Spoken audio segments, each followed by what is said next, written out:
are good for quorum. We got a number of us here, almost like 10 here. Oh no. Four. Yeah. So we are moving on to number 5 right now. Report from trustees appointed to Ontario Public School Boards Association, OPSPA Directors Report. Trustee Williams, are you online? Through you, Chair, yes, I am. Please go ahead. So the written report is in the blue folder. It's there for all trustees to see. I believe it's also been uploaded onto eScribe. So the first page is just an overview about OPSPA, our roles, TDSB trustees' roles on OPSPA. If you go to the second page, you'll see I've highlighted the upcoming annual meeting, which is being held on Friday, June 13th. And the annual meeting and programs taking place over June 12th to 14th at Queen's Landing, Niagara on the Lake. There's a number of links to the necessary information for all trustees to review: the call for nominations for the elected positions, candidate election nominations chart, guide to OPSPA elections and campaigning, and guide to OPSPA roles and responsibilities. It goes on to describe how members who are interested in running for the Indigenous Trustees Council or the Black Trustees Caucus positions. The information is there and linked in detail. It's a very detailed report. It goes on with more information. There's a link to answers to frequently asked questions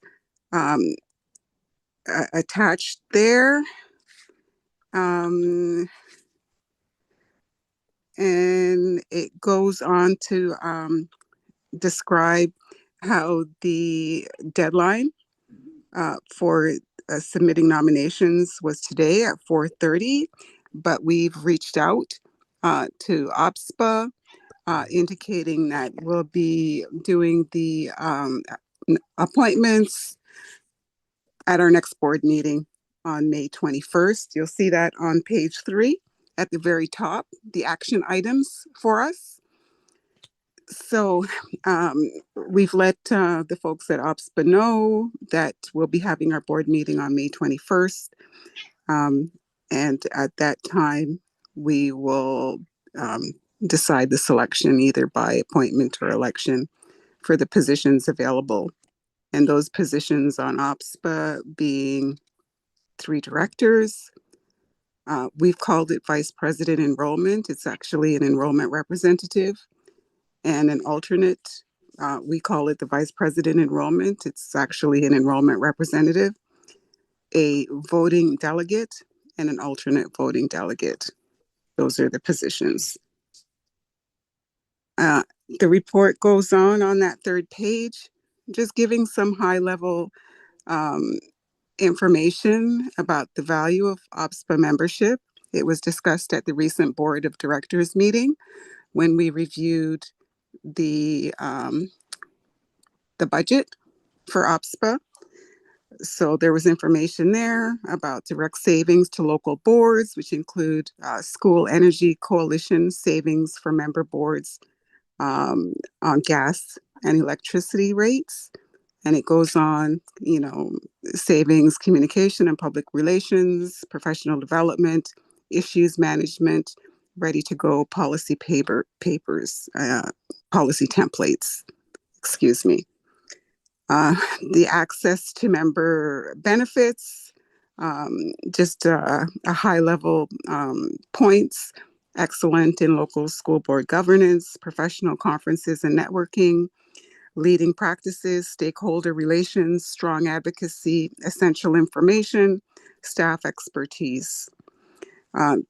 The bottom of the page 3, just a high level legislative updates. Just a link there, federal government updates. Prime Minister Carney announced his cabinet. There's a full list link there. For Ontario government updates, just highlighting that May 15th is Budget Day.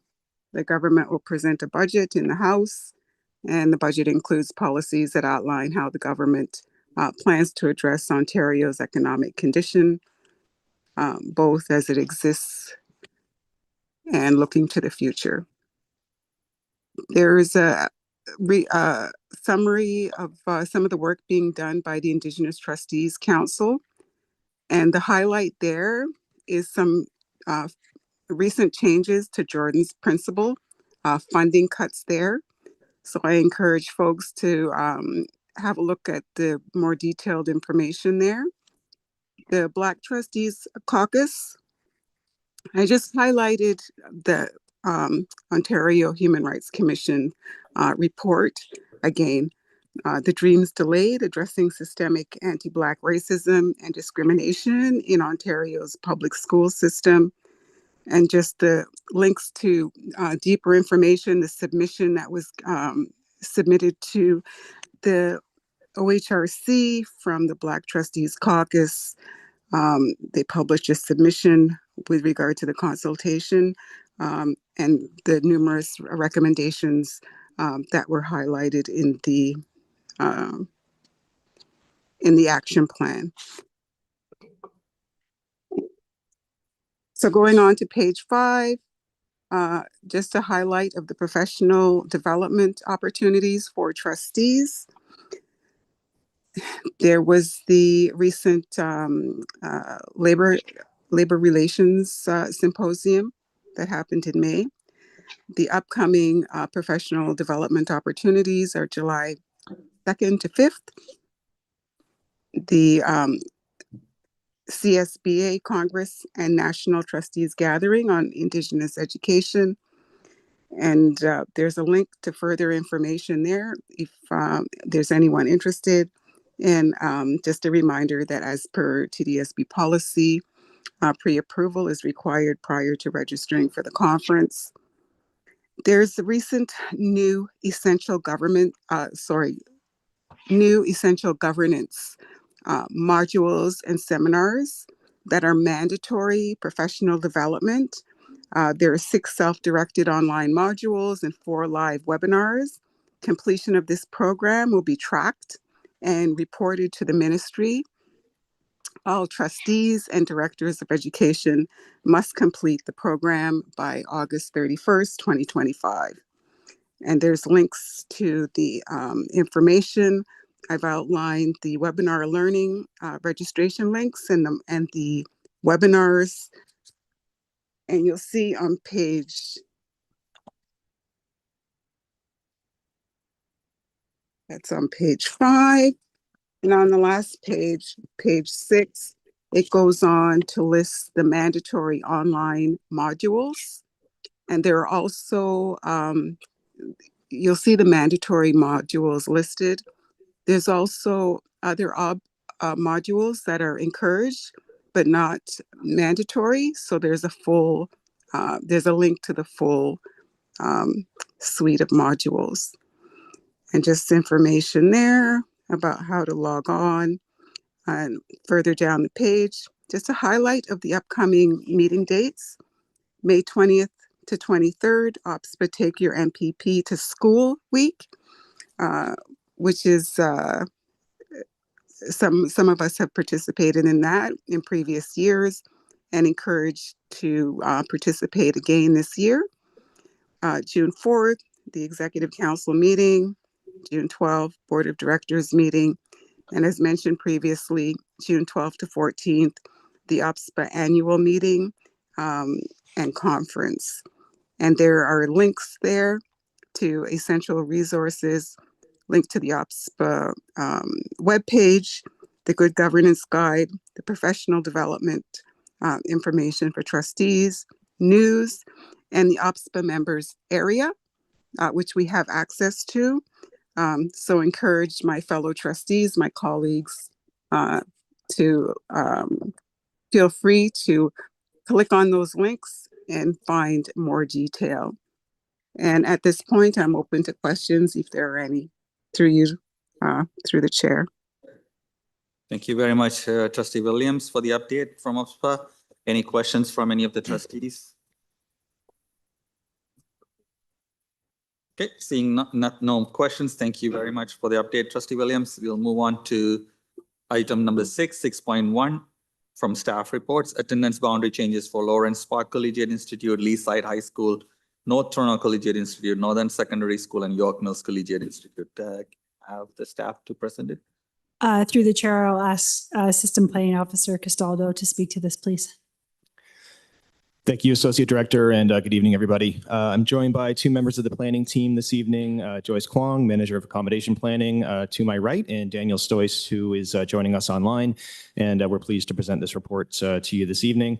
So through the chair, the report recommends a series of boundary changes for secondary schools in the Midtown area. The schools that are involved are Northern Secondary School, Leaside High School, York Mills Collegiate. They are all in Ward 11, and North Toronto Collegiate, which is in Ward 8. And there is a map of all the schools involved, and that's in Appendix A, and that can be found on page 13 of your agenda package. So just before I proceed, I do want to extend a sincere thank you to everyone involved in this process, the trustees, superintendents, and principals, and all of the members of the community who attended our public meeting, who submitted their questions and comments to us, who provided feedback through this survey, and who took the time to delegate this evening. The purpose of the boundary change, the root of it was really to create a larger collegiate attendance area for Northern Secondary School. So the recommendations that are before you, they do achieve that, and they will help to address broader accommodation issues present in the Midtown area. And just for context, last year, the board approved that all of our legacy technical and commercial boundaries be dissolved, and that's going to come into effect this September. And Northern is one of the schools that was impacted by that change. So Northern had very large commercial and technical boundaries, and it also has a very small collegiate boundary, and that's a little bit unique. And one of the themes that emerged through that consultation was that a larger collegiate boundary for Northern should be explored. And this was referenced in the report that we did present to trustees last year, and we did add it to a study to our long-term program and accommodation strategy as part of our work plan for this year. So Northern Secondary School, it is a very large building. It has a capacity of over 1,800 pupil places. It has an enrollment of over 2,000 students. It's also one of the largest physical plants that we have in the system. And as I said earlier, it only has a very small collegiate boundary. So that area only contributes about 80 of the 350 regular track grade 9s that are admitted each year. So that means that historically there was about 260 students coming into that school through those large legacy boundaries. And moving forward, the majority of grade 9 enrollment at Northern is going to be coming through the secondary school without a boundary process. So the bottom line is that Northern, it is well positioned to have a larger collegiate boundary. It should have a larger collegiate boundary. It helps us to address pressures, and it has room to accommodate more local students. So by creating a larger boundary, we would do exactly that, and that would reduce the reliance on students coming in from outside of the area. And as I said, this is also an opportunity for us to address accommodation pressures at schools nearby, particularly North Toronto Collegiate.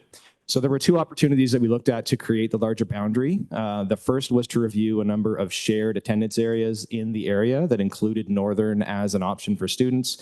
And there are several shared attendance areas in the Midtown and North Toronto communities, and that provide right access to multiple schools for those addresses. And these are a legacy from, or a holdover from the legacy boards, I should say. And as it pertains to this review, there are 4 shared areas that were reviewed. Those areas did include Northern, and we have assigned all those areas to a single school. And our approach to assigning those areas was to align them with the closest school, but also to acknowledge historical attendance patterns. So in other words, mirroring what the choices have been in terms of where students have opted to attend over the years. And we're also, of course, looking at the projected enrollment of all the schools involved to try to minimize any adverse impacts. So we are recommending that the shared attendance area between Lawrence Park and Northern be assigned only to Lawrence Park. And there's a map of that area on page 15 of your agenda package. That the shared area between Lawrence Park, Northern, and York Mills be assigned only to Lawrence Park. And a map of that can be found on page 16 of your agenda package. Next is a very large shared area, and that's includes Northern and York Mills. That is the largest of the 4. And we divided that into 3 separate sections, and you can see that on page 17 of your agenda package. And we are recommending that the northernmost portion of that area be assigned only to York Mills, and that the middle and the southernmost sections be assigned only to Northern. And lastly, there is a shared area between Northern and Leaside, and we have recommended that that area be assigned only to Northern. And there's a map of that area on page 18 of your agenda package. So by aligning these shared areas, we have created, in effect, a larger collegiate boundary for Northern. We have eliminated several of those anomalies that exist in our system, but the impact on Northern in terms of the number of additional in-district students was relatively marginal. And because that was small, we did look at other options to increase the collegiate boundary, and that led us to the second opportunity. And that's to look at changing the attendance boundary between North Toronto Collegiate and Northern. So North Toronto, it's located within an urban growth center. There is a significant amount of residential development within the attendance area, and that intensification will increase enrollment over the long term. But there's also natural demographic increases in that part of the city. There are larger cohorts of elementary students already in our system that are working their way through that will result in increases at North Toronto in the near term. North Toronto is a constrained site. It was constructed as part of a mixed-use development. It has high-density residential uses adjacent to it. We cannot put portables on that site, and that means we have to explore other options to mitigate growth at the school. So we have recommended that 2 portions of the North Toronto boundary be assigned to Northern. There is a northern block and a southern block, block 1 and block 2 respectively, and a map of those areas can be found on page 19 of your agenda package. These 2 blocks are closer to Northern than they are to North Toronto. They also allow for a contiguous north-south boundary alignment for that larger collegiate boundary for Northern. So by increasing these 2 areas, we are increasing the number of in-district students at Northern, and we're helping to mitigate that long-term accommodation pressure at North Toronto. So in Appendix E, there's a map of the current boundaries for the schools involved, and in Appendix F, we're showing the recommended scenario, inclusive of all of the changes I've described. And in Appendix B, there is a table, and it shows the current and projected enrollment for each school under both the status quo and the recommended scenario. So in total, we would be increasing the number of in-district grade 9 students at Northern from approximately 80 to 90 up to 130 to 140 each year. That includes the shared area changes and the 2 blocks coming from North Toronto. And lastly, we are also recommending that all new residential development in the attendance area of North Toronto be assigned to Northern. And that recommendation has been made as another way to mitigate projected pressure at North Toronto. And that impacts about 28,000 residential units, and they will be constructed and occupied over a much longer period of time. So over the long term, that helps to mitigate the pressure. The boundary change helps to do that over the near term. So that does increase the in-district enrollment at Northern, and a map of all those residential developments can be found in Appendix G. There's also a list of all of the addresses in Appendix H, and that can be found on page 23 and 24 of your agenda package. But those redirections, they're not intended to be permanent. They are intended to be temporary. And we would be looking to return many of those developments to North Toronto when it is appropriate. And that mirrors the approach we have been taking at some of the elementary schools in the area for the past 5 to 7 years. So in terms of implementation, we would redirect those new developments and assign them to Northern effective immediately. The other boundary changes, the shared attendance areas and the North Toronto boundary change, those would take effect for September of 2026. We have also included recommendations for grandparenting, so all current students would be unaffected. They would be allowed to continue and graduate from their current school, and their siblings would also be permitted to attend so long as the older sibling is enrolled at the school. And again, in Appendix B, I just want to clarify one piece. The table there does show enrollment at North Toronto declining, but that's only because those projections don't include any of the new development that I've referenced. But as I said, we do intend to return those redirected developments incrementally to Northern when there is space available to do so. And as we return developments to that school, we of course are going to be doing that very carefully and making recommendations to the board at the appropriate time when space is available.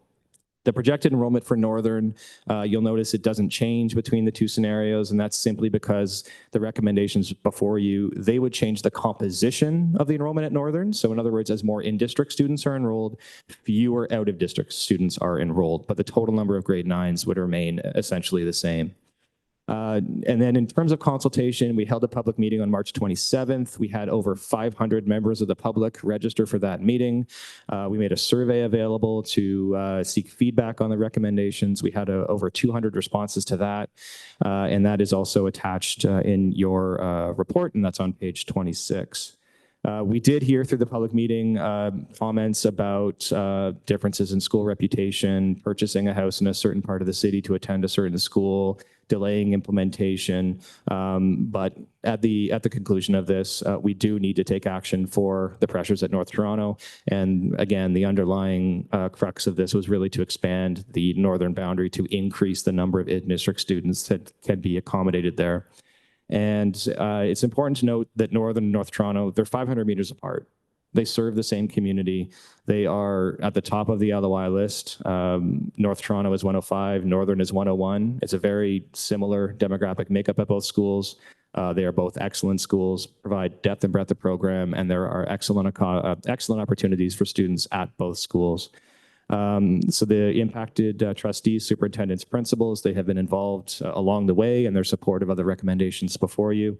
And apologies for the lengthy presentation, but it is a complex area, and I wanted to do justice to the work. So thank you, and happy to answer any questions. Thank you very much. Trustee Laskin with a question first. Thank you very much, Trustee Shen. I know this area very well. My kids all went to Northern Secondary School. I readily admit that fact. Right now, I am representing North Toronto, but many of the feeder schools that go to Northern are also in my ward. I want to clarify the perception question. I think as trustees, we all know people get opinions about each school. We probably all have them within our ward. And I just want to reiterate how both of these schools are excellent schools. And the fact that about 50% of all students who live in district choose to go outside of district regardless, as we know, system-wide. I know that many people try to compare the two schools. Many people during the public meeting tried to bring up the Fraser report. And I just unequivocally reject the perception that one of these schools is better than the other. These are excellent schools in the Toronto District School Board. I thank staff. This has been a long time coming. Northern, for those that might not realize it, served a population of the city down to the lake during the technical commercial boundary days.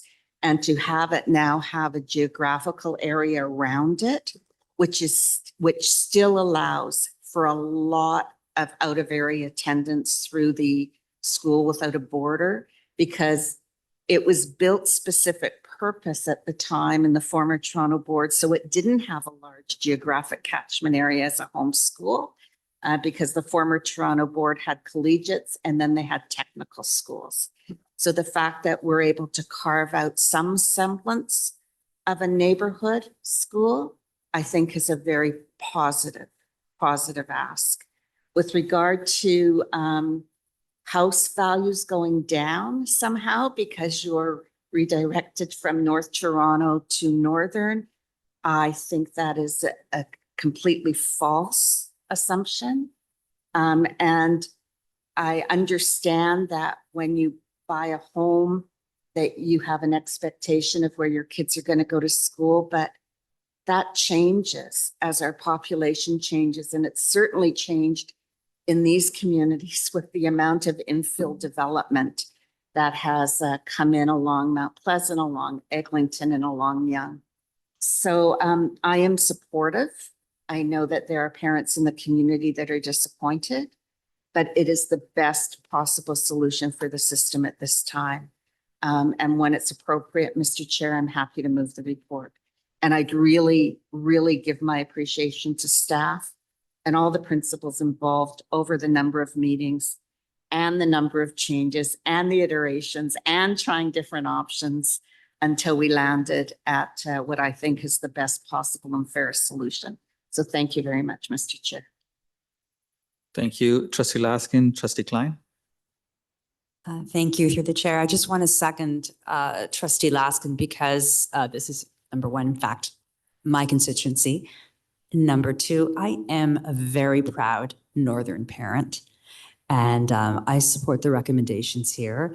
And again, like Trustee Laskin said, there's a wonderful future ahead, making this more of a neighborhood school. My daughter has so many friends from all around the city, which is wonderful on the one hand, but making it a neighborhood school has so many benefits. In fact, I was at Northern on Tuesday. That's yesterday. Soon we forget the days of the week. I was just at Northern yesterday morning, and I only heard one complaint, and that was from my child, who had to suffer the indignity of having her mother address the school for Asian Heritage Week. So I can assure you that this is a wonderful, wonderful place, just as North Toronto is. And so again, thank you so much for the work you've put into this. Well, thank you, Trustee Klein. Seeing no other trustees online, we will move to. This is to move to approve, right? So move to approve the recommendations that are on the screen. Trustee Laskin, seconded by Trustee Klein. All those in favor? Oh, it's on eScribe. Shannon, in favor. Shannon in favor. Hassan in favor. Nunziata in favor. Trustee goes in favor. Trustee Williams in favor. McLean in favor. Yeah. In favor.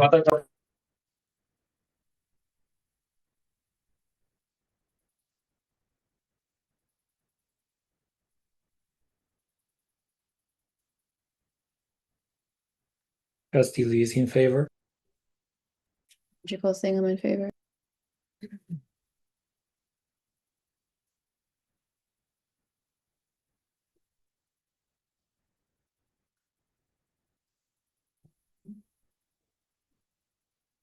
We good? Okay, thank you. That's carried. So we move on to 6.2, review of the elementary academies. And we'll go to the staff to introduce the item. Okay, thank you. And once again, good evening, everybody. I'm joined by two more members of the planning department for this report. So we have Nahama Hirschberg, manager of accommodation planning, and online we have Rima Khanna, the planner who led this work. And through the chair, the report before you, it recommends a series of changes with respect to our 9 elementary academies that we currently have in the system. And once again, I want to thank everybody involved in this process. So trustees, superintendents, current and former principals, community members who participated in the conversations with us and who provided their thoughts and their feedback through the survey. So the elementary academies, they were created way back in 2010, and this was through the Programs of Choice Initiative, and they were conceived really to be magnet programs, and the intention was to draw in more students to the TDSB, to increase enrollment at underutilized schools, and to provide different program opportunities for students. And they were created as 2 different entities. So 4 of them were created as standalone schools, and 5 existing neighborhood schools were branded with a theme in either sports and wellness or health and wellness. So I'll begin with the 4 standalone schools, and then I'll move on to the neighborhood schools with a theme. And for context, we do have a map in Appendix A, and that's on page 39 of your agenda package. There's also a table there that shows the historical enrollment for each one of the schools. So the 4 standalone schools, they were accommodated at existing neighborhood schools. So essentially, this was the school within a school model. The 4 schools were the Boys Leadership Academy at the Elms Junior Middle School in Ward 1, Jean Augustine Girls Leadership Academy at Highland Heights Junior Public School in Ward 20, Ben Hebner Vocal Music Academy at Heather Heights Junior Public School in Ward 19, and Downtown Vocal Music Academy at Ryerson Community School in Ward 9. So these 4 schools, they were created as grade 4 to 8 schools. They were not assigned an attendance boundary, so admission was open to anyone who wished to apply. They opened in 2012. They initially generated some interest, but enrollment started to decline soon after that, and unfortunately, enrollment declined to a point where these 4 academies became non-viable and they were not able to deliver a program for students. So right now, there are no students enrolled at any of the 4 standalone schools. So the trustees, the superintendents and principals at the time, they were all involved in the process to pause enrollment and to place students attending in other schools based on their respective needs. Jean Augustine was first. That was in 2016, and there were only 5 students left in the school at that time. That was followed by the Boys Leadership Academy in 2020, Ben Hebner in 2021, and most recently, Downtown Vocal Music Academy in 2023. So the students that had formerly attended these schools, they have long moved on. So there are no students impacted by the recommendations before you tonight. Effectively, these 4 schools, they only exist as records in our system, and we are recommending that they be administratively closed as of September 2025. And because there is no enrollment at any one of these schools, we do not have to do a pupil accommodation review. And there's also no impact on the host schools. They have all continued to operate without issue. With respect to the 5 schools with a theme, again, these were neighborhood schools and they were branded in either sports and wellness or health and wellness. The schools are Carlton Village, Junior and Senior Sports and Wellness Academy in Ward 9, Dawnview Middle Health and Wellness Academy in Ward 14, James S. Bell Junior Middle Sports and Wellness Academy in Ward 3, Renee Gordon Health and Wellness Academy in Ward 14, and Shoreham Sports and Wellness Academy in Ward 4. And these 5 schools, they continue to operate as regular neighborhood schools, but they were asked to embed a theme of either sports and wellness or health and wellness within their day-to-day, within their school culture.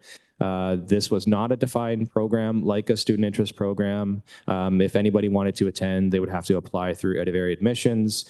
So it was not like other programs that we have in the board. And over the past 13 years, and to varying degrees, the relevance of that theme has diminished. School administration has changed. The focus and interests of the students has changed. The school culture has evolved well beyond health and wellness or sports and wellness, although those areas are absolutely still reflected in the school culture to this day. Sports and wellness are still incorporated in daily physical activity. Homeroom teachers continue to teach the health curriculum, but schools also focus on things like the arts or mental health or just holistic well-being. There has been a shift away from competitive sports in some cases, and the name that accompanies the theme can be seen as minimizing some of the other strengths that these schools have and the culture that they are trying to create for their students. And they also, quite frankly, suggest that a program exists that really doesn't. So we are recommending that the 5 schools that have been branded with the theme, that they return to their original suffix, their suffix that was in place prior to them being branded. So that's essentially a return to public school, junior school, middle school, senior school, whatever the case may be, and that would align with the nomenclature for the rest of our system. Nothing else would change on a school level. Each of these schools would continue doing what they're doing in terms of meeting the needs and interests of their students. The students are not losing anything. The school cultures, they still reflect sports, health, and wellness, and returning to the original suffix wouldn't change that. So through this process, we did consult with the trustees, superintendents, principals, current principals, and past principals. And there was general agreement with the recommendations that are before you. We do have some feedback from principals, and that's in a table in Appendix B, and that's on page 40 of your agenda package.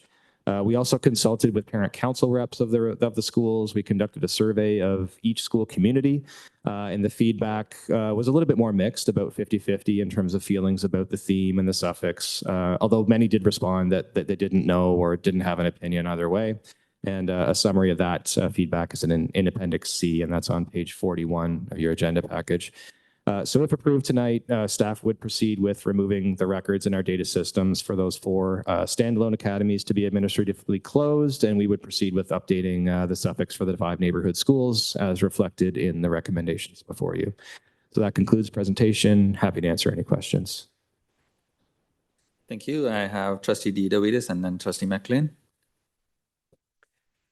Just a quick question. In terms of timing, for the changes, assuming this all gets approved, how would the change take effect?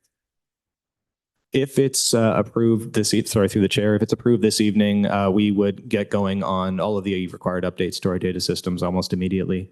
There would be some minor work required to the interior and exterior of the schools just to improve signage and return it to the original suffix. And that would mean some improvements in moving to a TDSB standard in terms of exterior signage. And any work associated with that would be encompassed within our annual school renewal activity. Okay, and would the signage be changed this year? Or is that a work? Do you have through the chair? Do you have a way of knowing that? So through the chair, we would aim to have the signage updated over the summer for implementation this September. Okay, thank you. Thank you, trustee McLean. Thank you. And through the chair, I don't have a question per se, just a comment or a hope that we have recently decided to change the name of 3 schools in the TDSB. And I hope that we will strongly consider renaming them, at least renaming one of them in honor of Jean Augustine and her legacy to Etobicoke and the greater Toronto area and her accomplishments within the Black community and what that represents. And that's the only thing, disappointing thing about this whole thing is that, we will have gone from a place where we honor her contributions to a place where we won't be doing that anymore.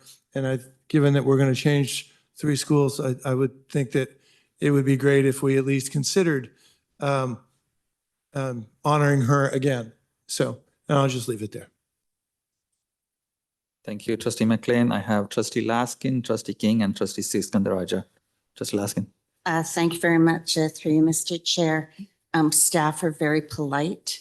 In 2010, this whole concept was to save these schools from closing. That's the bottom line. That's why these academies were created. So the board at the time was reluctant to even consider closing a school. So I did want to add that perspective, even though, and I remember the conversation at the time, and I remember being uncomfortable, thinking somehow then these became like charter schools and special schools. And but I am not sorry to see them go, though I do understand the legacy of the names. But I support this. Thank you. Thank you, trustee Laskin, trustee King. Thank you, through you, Chair. My thinking and my question were similar to trustee McLean, but I'm going to be a little bit more pointed about seeking clarity from staff because there are actually 2 of the standalone schools that are named after quite esteemed people who have made contributions in our city. There is no issue with the namesakes themselves, correct? I would just want to hear that confirmation from staff. To the chair, no, there is not. Thank you. And to confirm, if any school wanted to initiate a school renaming following policy 47 and PR 592, and if they felt that either name was aligned with their school identity and they wanted to explore it and possibly shortlist it following that procedure, there wouldn't be anything preventing a school from doing that, correct? Through the chair, correct. And we did go through and reach out to the various individuals in order to have a conversation around this particular change and outlining to them that we certainly want to be able to continue to recognize those names through a school renaming process, but that it was really also important that although we encourage those particular names, but we want to follow the process that we have within the TDSB. Thank you. Thank you, through Chair. Absolutely understand that. And just a final confirmation that that process could begin through initiation by a school or could be at the recommendation of the central review team, correct? Through the chair, correct. Okay, thank you. That's all for me. Thank you, Trustee King. I have Trustee Sriskandaraj and then Trustee Lee. Trustee Sriskandaraj.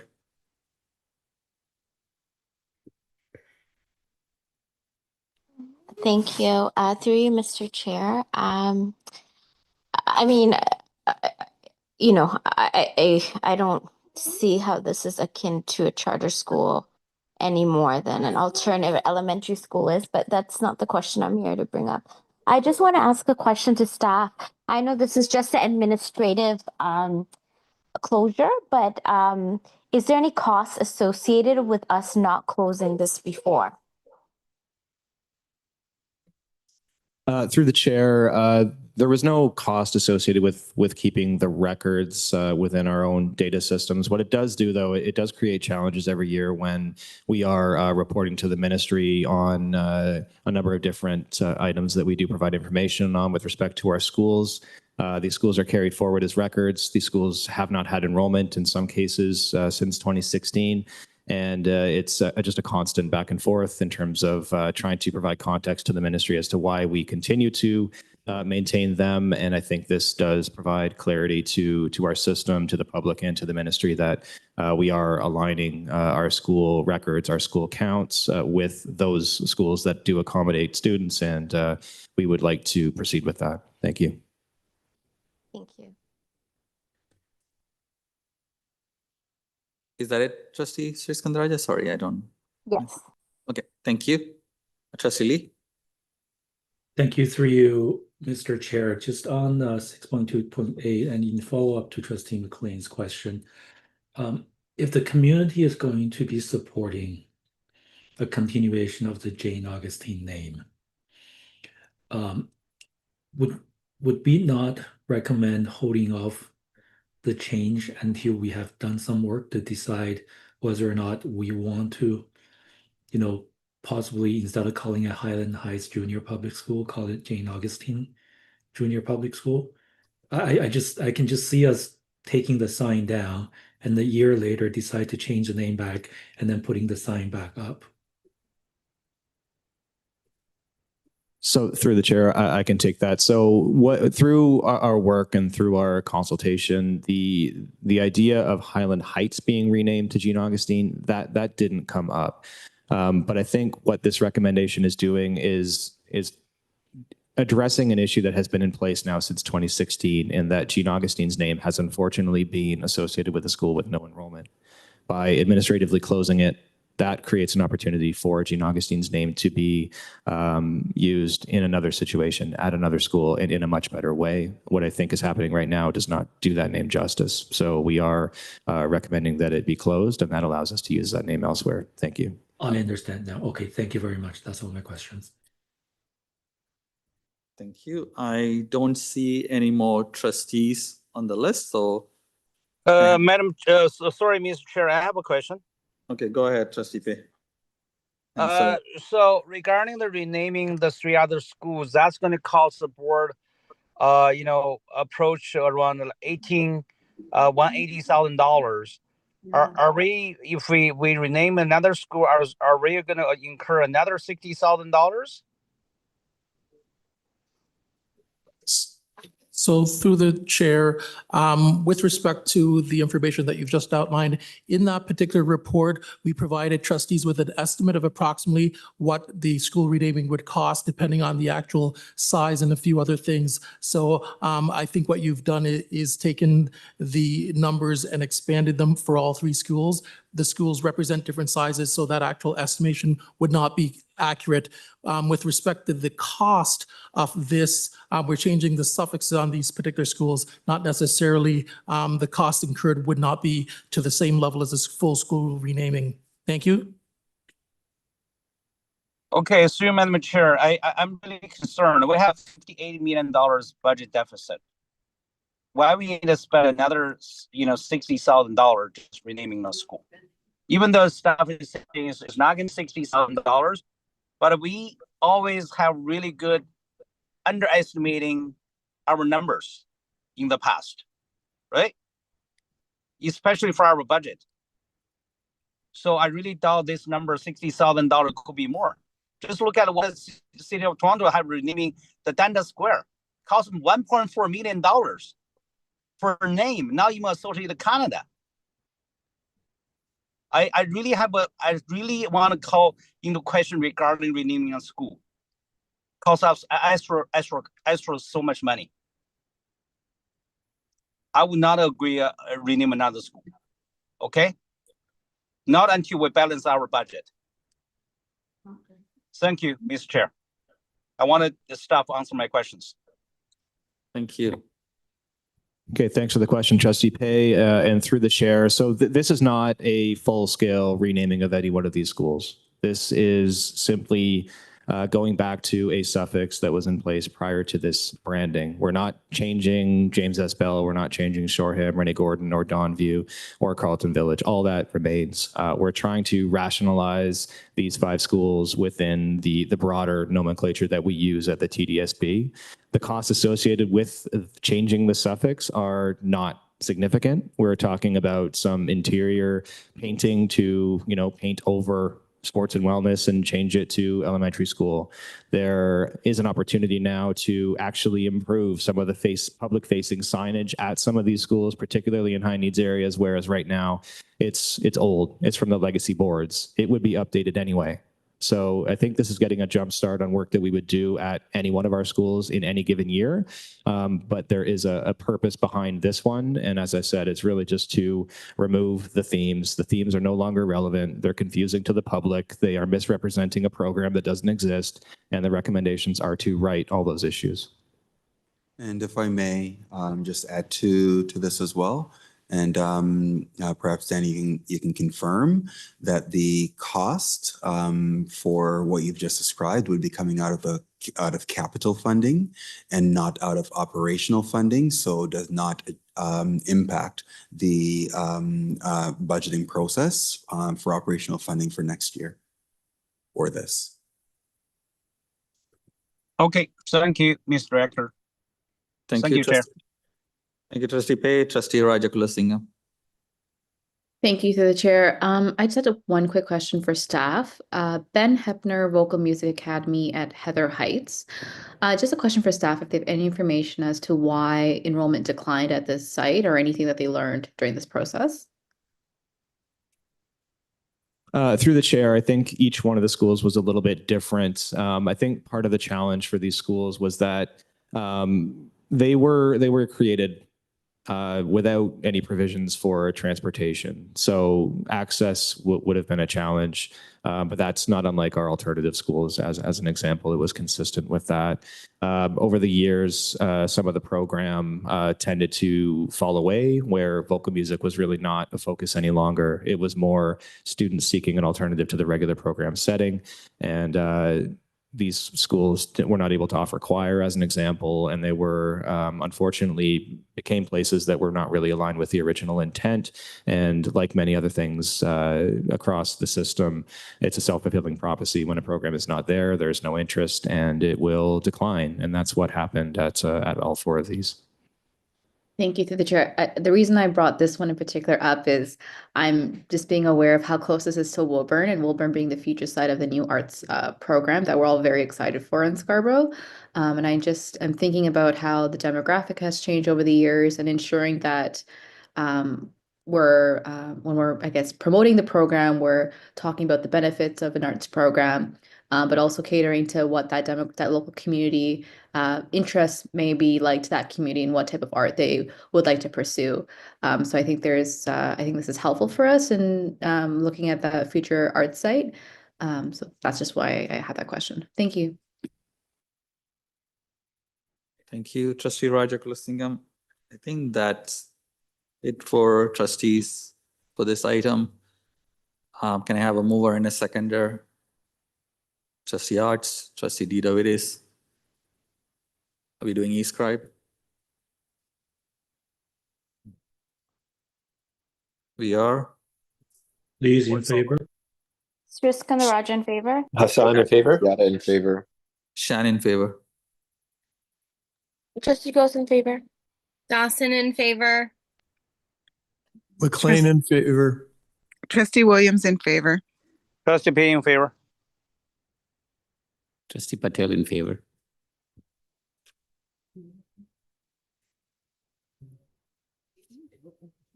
Trustee Sri Skandaraja is said in favor, right? Trustee Klein?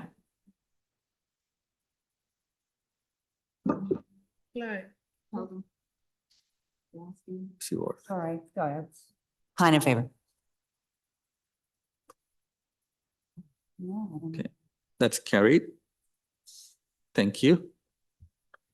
We move on to number 6.3, attendance boundary changes for Mark Garneau Collegiate Institute, Don Mills Collegiate Institute, East York Collegiate Institute, Don Mills Middle School, and Valley Park Middle School. Okay, back to me. Thank you. And through the chair, I'm joined again by two members of the planning team, Joyce Kwong, who you've met, and David Paltzer, who is the planner that led this work, and David is online. So once again, through the chair, this report recommends a series of boundary changes for middle and secondary schools in the Don Mills and Eglinton area, specifically Mark Garneau in Ward 11, Don Mills Collegiate and Don Mills Middle School, and Valley Park Middle School in Ward 14, and East York Collegiate in Ward 16. And like the report presented earlier this evening, this one also deals with shared attendance areas and with current and projected accommodation pressures at some of the schools involved. And what's unique here is that the shared areas we're dealing with, they are very large. So the shared area for secondary schools includes Mark Garneau and Don Mills Collegiate, and the shared middle school attendance area includes Valley Park Middle School and Don Mills Middle School. The geography of that shared area, it is the same for secondary as it is for middle, and the boundaries can be found in Appendix C and D, and that's on pages 57 and 58 of your agenda package. There's one additional shared area that is included as part of the work, and that's between Mark Garneau Collegiate and East York Collegiate, and that can also be seen in Appendix D. And like I mentioned earlier, the shared areas, they don't align with the direction we're going in terms of creating consistent attendance areas across the city.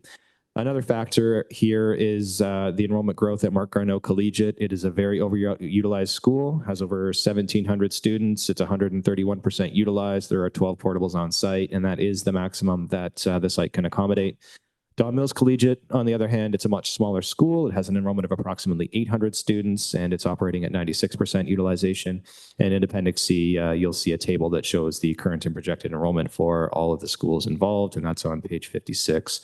In terms of the middle schools, Valley Park, much like Mark Garneau, is very large. It's operating at its capacity now. It has approximately 1,000 students, making it one of the largest elementary schools we have in the city.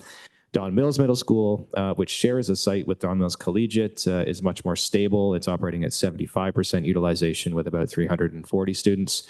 So we have recommended that the northern portion of the shared area I've described only be assigned to Don Mills Middle School and to Don Mills Collegiate. That's the portion of the shared area that sits north of Eglinton Avenue and also includes a small portion south of Eglinton Avenue, and that's at the eastern end of the boundary. Don Mills Middle School and Don Mills Collegiate, they both are able to accommodate the additional students. Those buildings sit on a very large site that can also accommodate more portables should they be required over the long term.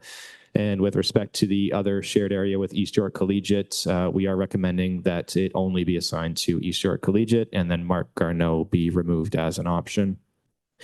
So if approved, this does help to mitigate some of the growth at Mark Garneau. We fully recognize we have work to do, more work to do in that part of the city to continue to put together plans to accommodate all of the long-term projected growth there. In terms of implementation, we have recommended the changes be implemented for September 2026. We've also included grandparenting provisions here as well. So all existing students will be permitted to continue and graduate from their current school, along with their younger siblings, so long as the older sibling is enrolled at the school. We held a public consultation meeting on April 8th. We had about 50 members of the public register for the meeting. We posted a survey to collect feedback, and we have not heard any objections to the proposal. So the trustees, superintendents, and principals are all supportive of the recommendations before you, and that concludes the presentation, and we'd be happy to respond to any questions. Thank you. Thank you. Trustees with questions? Okay, seeing none, can I have a mover and a seconder for this? Trustee McLean, Trustee Klein? You scribe? Or we'll do a show of hands. All those in favor? Aye. Okay. Anyone opposed online?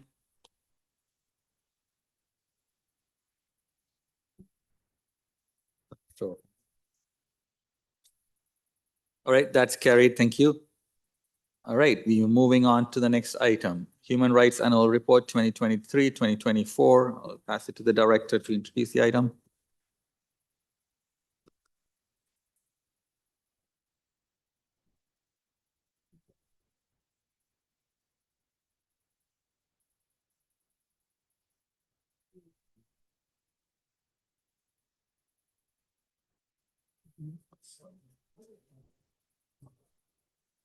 I apologize, and through you, Chair, and just want to add my thanks as well to Dan Castaldo and the planning team for their tremendous work on the previous items.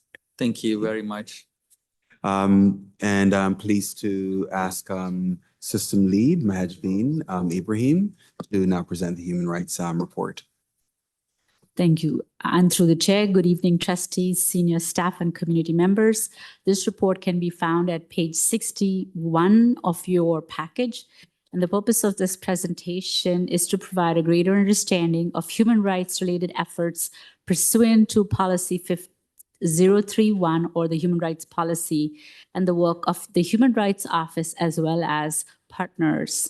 We are here today with Dr. David Cameron, Head of Research, and Karen Murray, Assistant Superintendent, who will expand on specific areas.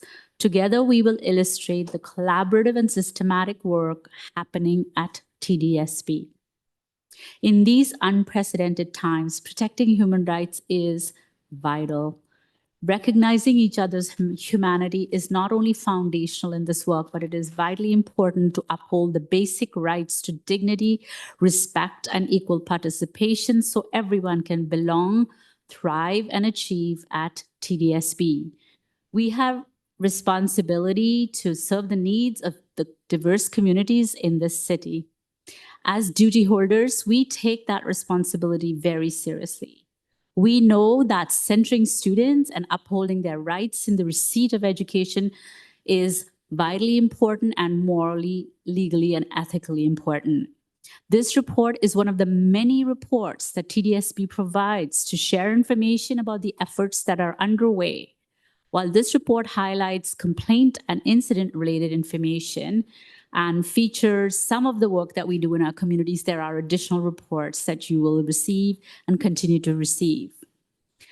For this report, I will focus on the context of human rights work in the education sector, specifically at Toronto District School Board, and also the complaints, the human rights complaints that we manage through the Human Rights Office, mainly filed by employees, and also we will look at the nature of racism, bias, and hate portal incidents involving and impacting our students in their schools. It is important to note that this report covers the period of September 1, 2023 to August 31st, 2024. Dr. David Cameron will be helping us understand the diversity of the nearly 250,000 students that we serve at the TDSB. We will continue through this report to highlight the work of how we uphold and promote human rights. Integral to this work is promoting a climate of respect and understanding for students to achieve their individual potential. Promoting a climate of respect and mutual understanding is aligned with the work and the call from the Truth and Reconciliation Commission's calls of action, number 63 in particular, which speaks to building student capacity for intercultural understanding, empathy, and mutual respect and in education. And I would say that that applies to staff as well. Next slide, please. Thank you.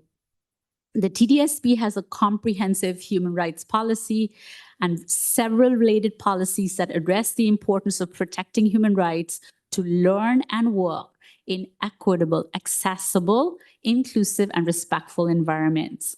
Promoting basic human rights is aligned with the United Nations Declaration on the Rights of Indigenous People, which provides the framework for reconciliation with First Nations, Métis, and Inuit peoples. The TDSB is committed to upholding human rights in accordance with the Ontario Human Rights Code, which is the provincial human rights legislation that is recognized and upheld in the TDSB's comprehensive human rights policy.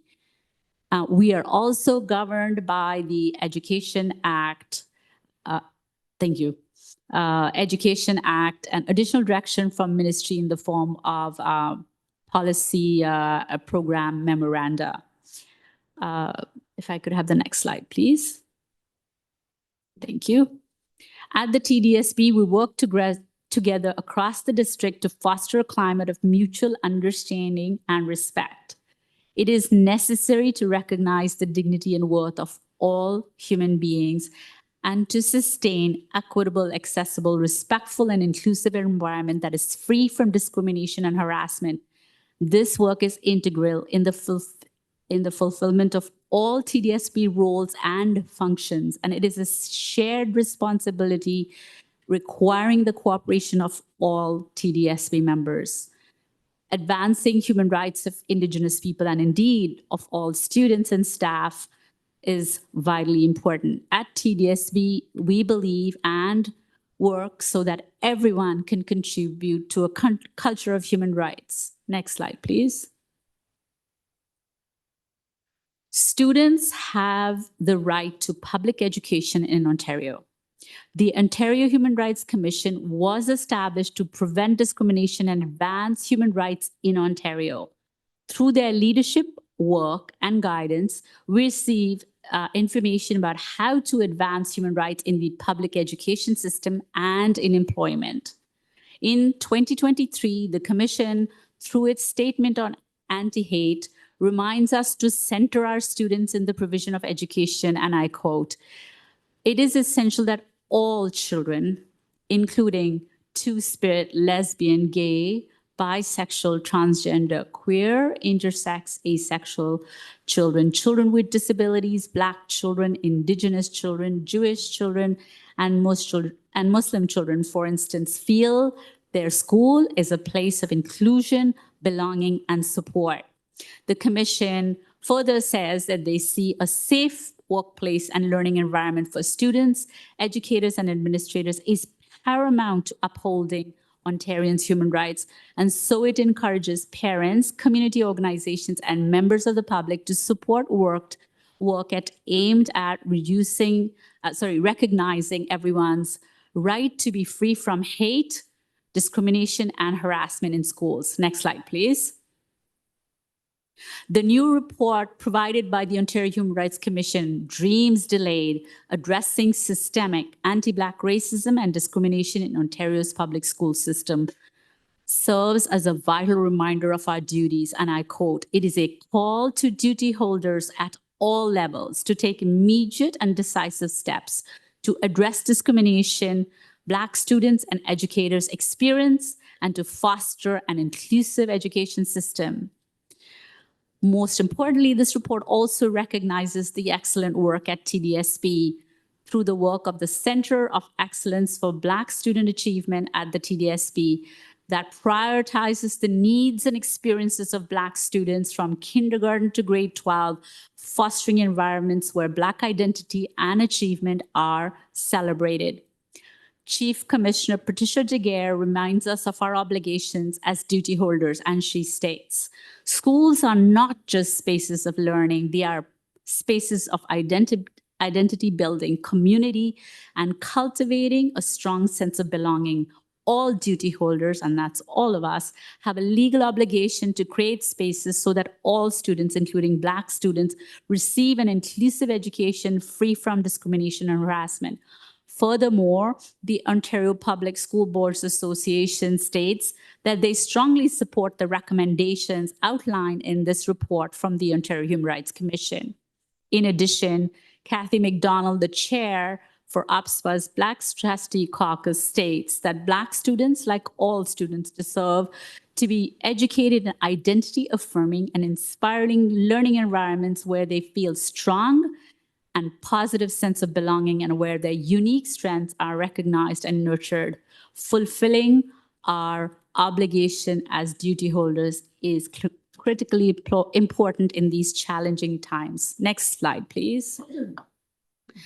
There is a lot of work to do, and also as recognized in the Right to Read inquiry report provided by the Ontario Human Rights Commission that highlights that learning to read is not a privilege, but a basic and essential human right.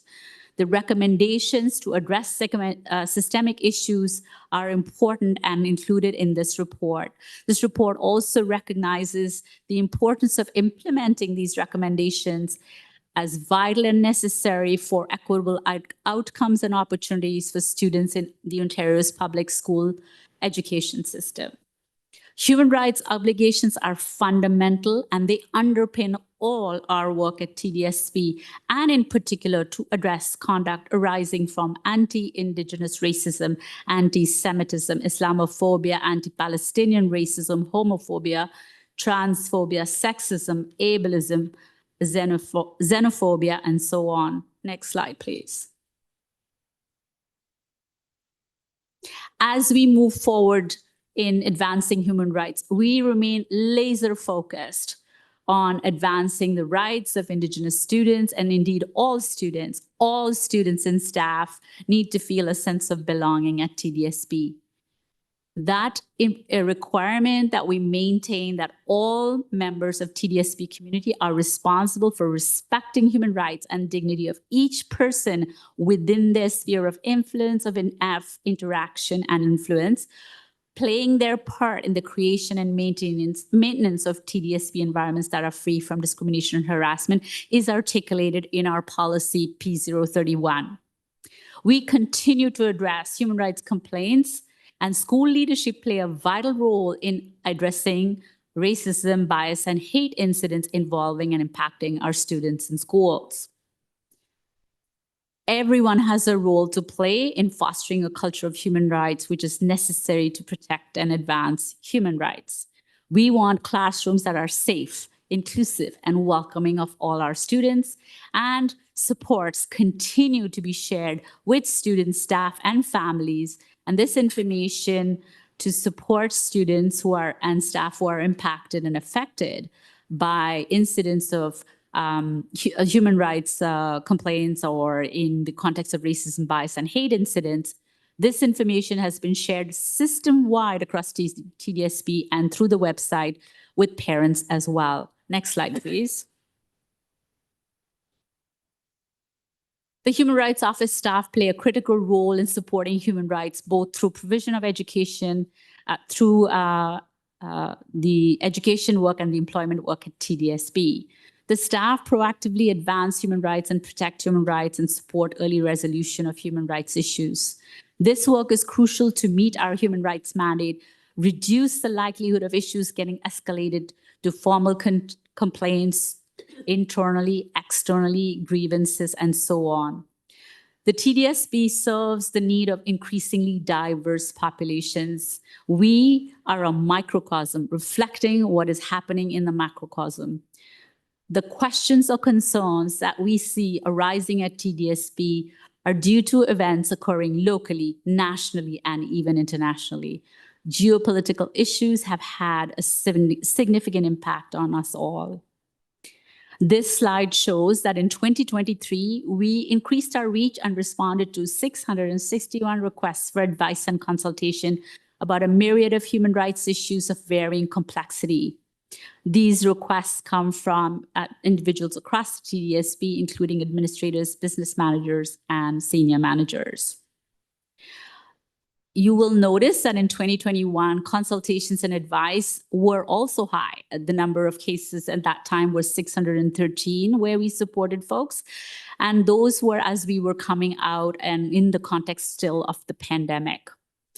Once we were a little bit further out in the pandemic, the numbers started to level out. So the middle picture there, 2022, 2023, you see the numbers start to come down to 494, and then went back right up.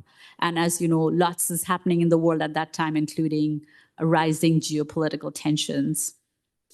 The work we do is vital to proactively address human rights and reduce escalation of complaints and reports. Next slide, please.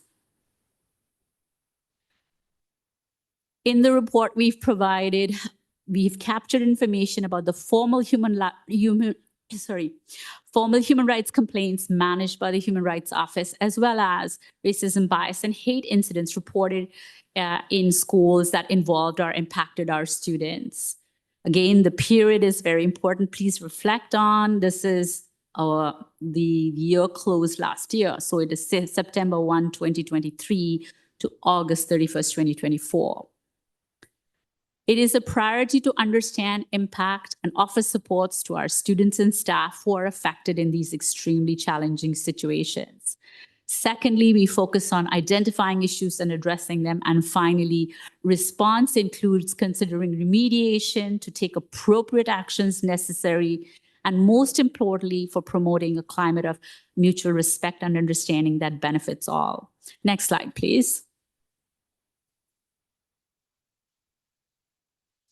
This graph identifies the trends of the different types of formal human rights complaints managed by the Human Rights Office. Complaints occur in the larger societal context. We were in the aftermath of COVID, and sadly, during this time, we saw escalating geopolitical tensions and xenophobia on the rise. Complaints identify more than one of the 17 prohibited grounds of discrimination that are listed in TDSB's human rights policy. Due to intersectional discrimination, a complaint can include more than one ground or multiple and overlapping identities. Over the last 3 years, then, as you look at this data here from 2021, 2022 to 23-24 year, you will see that race and race-related grounds remain the most cited, and that at this reporting period, that was at 89% of the complaints. We are reminded by the Ontario Human Rights Commission that the code is vital and provides the protection to deal with all kinds of discrimination, including that arising from race, ancestry, place of origin, color, ethnicity, citizenship, creed, and including anti-Palestinian racism.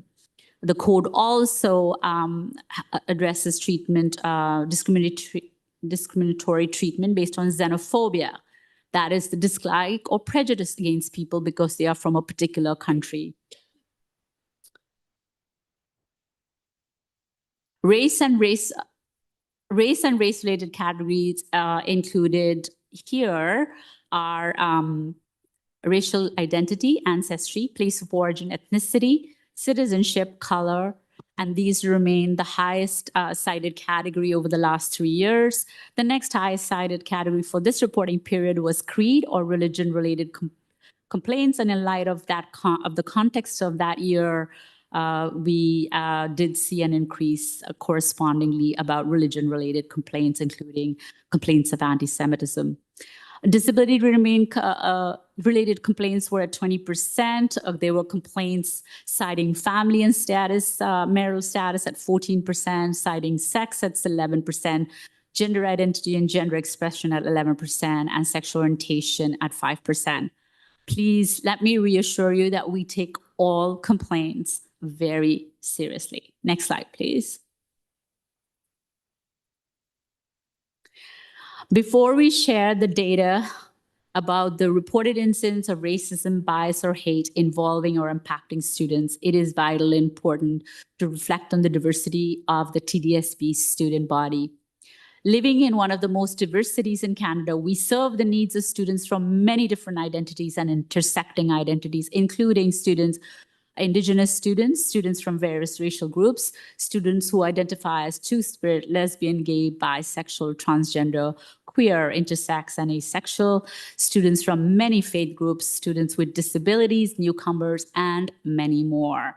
The following data is kindly being presented by Dr. David Cameron and is drawn from the TDSB Student Census 2023. Also, for your convenience, in the written report is the staff demographic data. If I could please pass it on through the chair to Dr. David Cameron. Thank you. Thank you, System Officer. Good evening, everybody here. Next slide, please. We thought when Mahejabeen and I spoke of this particular report, we thought it was an important moment to just remind us of the great diversity we have in the city of Toronto. This is the fourth largest school board in North America. It consists of 240,000 students currently and around 600 schools, as everybody knows. This particular picture is a picture of the student identified ethnicities in the board. You can find this in our census reports on the research page. We took when an ethnicity was identified by over 100 students, we put it in a drop down from 2016-17 census. We put it in a drop down list. We also had a write-in box for ethnicities, and we show this up to when there's more than five or more ethnicities indicated by a student. It was reflected on this particular ethnicity picture. It is the best research representation of diversity that we have. And it is the best representation in terms of identity, I think, in general around culture, ethnicity, and race, which is a really complicated field of identity, as everyone here recognizes. This is one way to look at our board and our diversity in our board and our knowledge systems and our language systems and things in our board. Another way to look at it is through our larger racial category groups that is supported by the Anti-Racist Directorate. Next slide, please. So when you look at the same data from the larger racial categories, you get a very different picture of diversity in our board. In fact, it's a greatly reduced idea of diversity. And the challenge in statistics all the time is to recognize not only within human rights violations and human rights complaints and incidences, but also within a variety of different perspectives when we look at student improvement and achievement and when we look at equity work. How diverse our board is and how often it's reduced, even in this instance, and it's very rare for school boards in Canada to collect race-based data like this. When we show these larger categories, you can see again that while we have diversity, we have to just remember what we're looking at when we're talking about racial diversity. Next slide.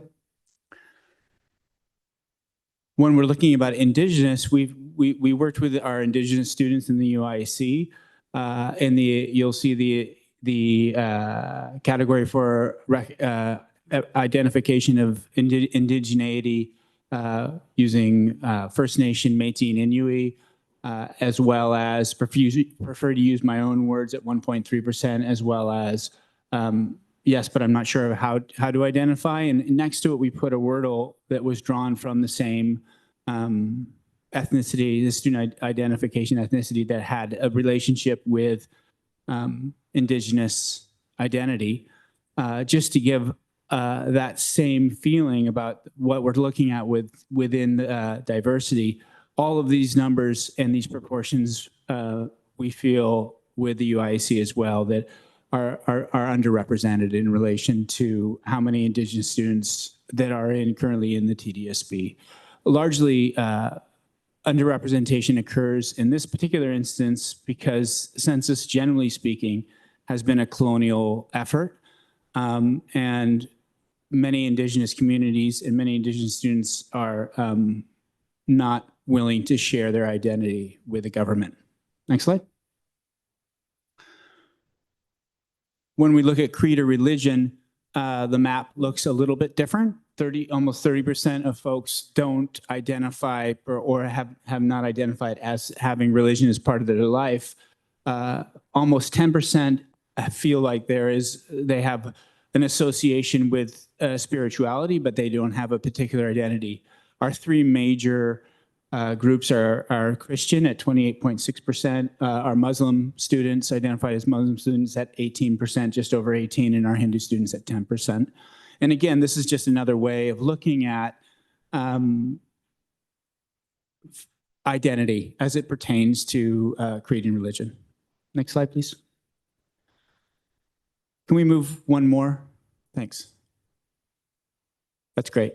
We worked with students on this particular item. This is the first time we asked this item in 2023. And that was, instead of asking about in grades 7 to 12 about sexual orientation, the students preferred to use the 2SLGBTQIA+ acronym as an identity marker for both gender and sexual orientation. When we did this, you can see that nearly 14.4% of almost, 14.5% of all students have identified within this gender and sexual orientation group, which is way more. As an example, only around 6% of the students identify as gender non-binary, and different examples of that. And another 8% are questioning. So it's a big population of students in our board, and it's to be remembered. Next slide. We also asked if students identify as being disabled. This is really different than having an IEP or getting special education services. Around 17% of our students, close to around 40,000 students have IEPs in our system right now. Roughly 58% of them have IPRCs. The 8% or 7.5% that identify as being disabled is not associated with special education needs.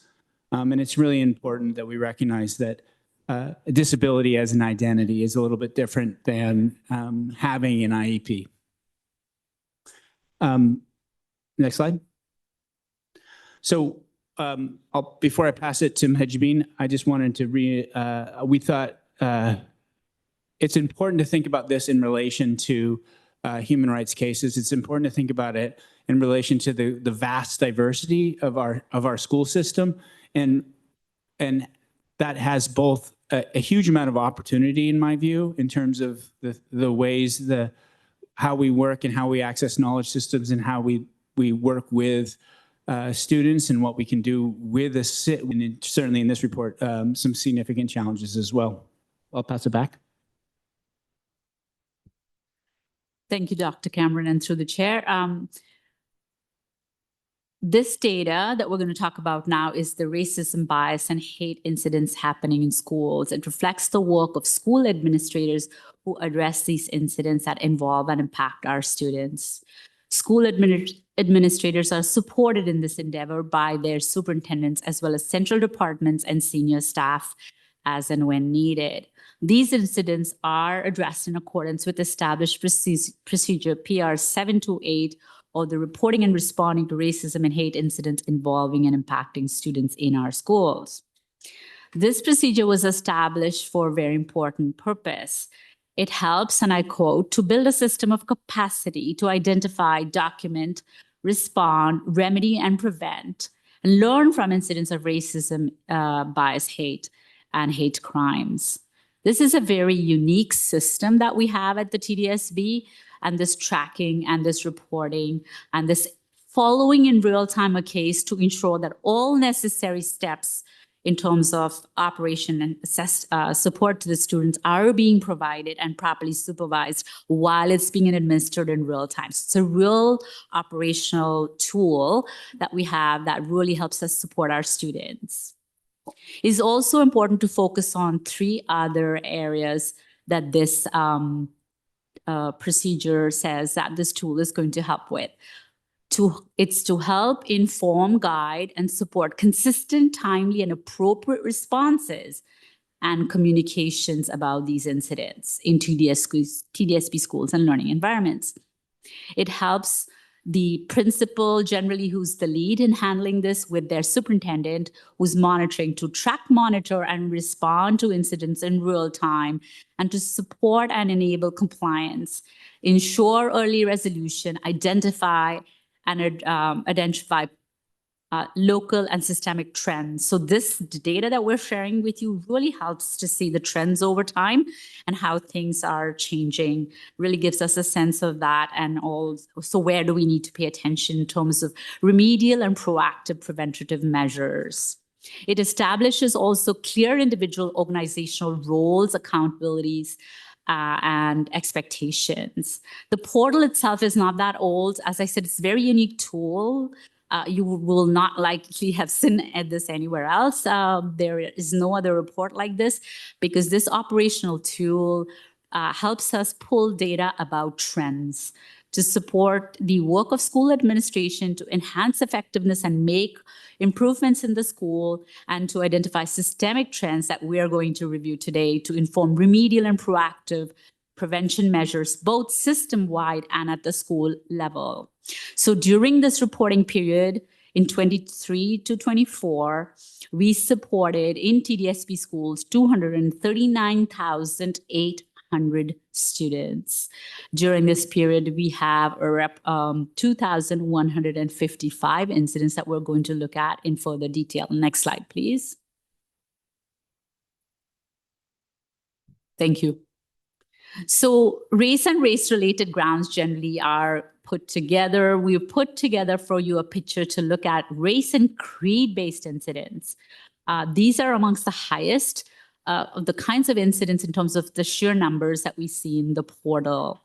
Reminding you again about the process is administered by school administrators, and their priority in handling each and every one of these incidents is to support students who are impacted and then follow up also as appropriate with TDSP policy and procedure. Administrators select from predetermined categories in the portal to record and track the incident. The superintendent is able to oversee in real time the work that is being done. It is important to note that during this reporting period, anti-Palestinian racism did not exist as a predetermined category in the portal. However, there is an ability to note additional information in the data. We are hearing from communities about addressing anti-Palestinian racism. We'll take that through the portal and we'll take that away for further consideration. In the meantime, I'm going to talk about how the incidents have showed up in the portal. At TDSB, due to intersecting identities, we are noticing that incidents are flagged as Islamophobia. So if the identity that is targeted is being Muslim, then they'll be showing up as incidents of Islamophobia. They may also, if for Palestinian children, show up as incidents of Middle Eastern racism. These are more likely to be reported and are being addressed in the school system. The Commission reminds us how important the Ontario Human Rights Code and therefore our own human rights policy is to address matters of anti-Palestinian racism, because the code and therefore our human rights policy provides protection to deal with potential discrimination arising from areas such as anti-Palestinian racism. The code and therefore our human rights policy also provides for addressing incidents of xenophobia, as I mentioned earlier. For our benefit, the Commission or the Ontario Human Rights Commission also clarified that hate activities targeting a particular group, including Palestinians, may also rise to the level of a criminal violation or violation of the Criminal Code of Canada. And that would be dealt with by, for example, Toronto Police Services. Toronto Police Services has shared their hate crime related data for the period of 2022 to 2024. You might have seen that. That 2-year data that they are reporting is a data that helps us understand what is happening in the city or the community at large, while and sort of understand that trend. Please note, however, that they are reporting hate crimes, which are criminal offenses, while in terms of the portal data, it is important to note, we are talking about conduct. We're talking about student conduct, students from kindergarten to grade 12. TDSP is mandated to provide education to students mindful of their rights as a child. At TDSB, we endeavor to continuously build knowledge and skills to identify evolving, complex, and emerging issues. It is important to continue to the important work of identifying and addressing conduct related to anti-Palestinian racism and so on. I will focus in on the data in this graph, and we see some continuing and disturbing and concerning data here. In this graph, you will notice that 59% of all incidents are anti-Black racism. The next highest level for a very small group is a creed-based incidence of anti-Semitism. Now, anti-Semitism is creed-based incidents targeting Jewish and identities and so on. And they're at 14.4%, which is higher than what we saw in the previous report. Also in this report, you will see that 7.3% of incidents targeting anti-East Asian racism, 4.8% for anti-South Asian racism. Again, creed-based incidents of Islamophobia are also included in here for your convenience, 4.7%. You can see that number there. We see anti-Middle Eastern racism that I referred to earlier at 3.3%, 2.2% anti-Southeast Asian racism, and less than 1% incidence of anti-Indigenous racism, anti-Latino, Latinx racism, creed-based incidents of anti-Hinduism and anti-Christianity. The trend continues that anti-Black racism is cited in the highest number and proportion in these incidents. The second highest is creed-based incidents of anti-Semitism. These incidents are a serious concern, and efforts are underway to address them. More information will be shared later in this report and also in upcoming reports. It is important to continue the important work of identifying and addressing conduct related to anti-Black racism and anti-Semitism, both from a prevention perspective and to address issues in real time. Reports of anti-Indigenous racism, you will note, are very low. We need to continue the work of identifying and addressing anti-Indigenous racism too. Again, more information will be shared later in this presentation. May I go to the next slide, please? In this graph and pie chart, you see the data about incidents targeting 2S LGBTQIA plus identities. These numbers are also concerningly high, 14% of all incidents. And the highest proportion is homophobia at 11%, hate bias incidents targeting two-spirit, non-binary, gender non-conforming identities were at 7%, and transphobia at 4%.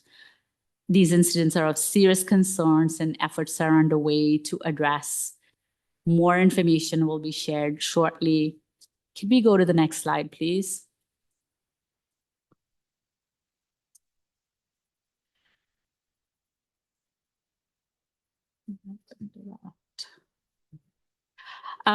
This slide shows you incidents around comments.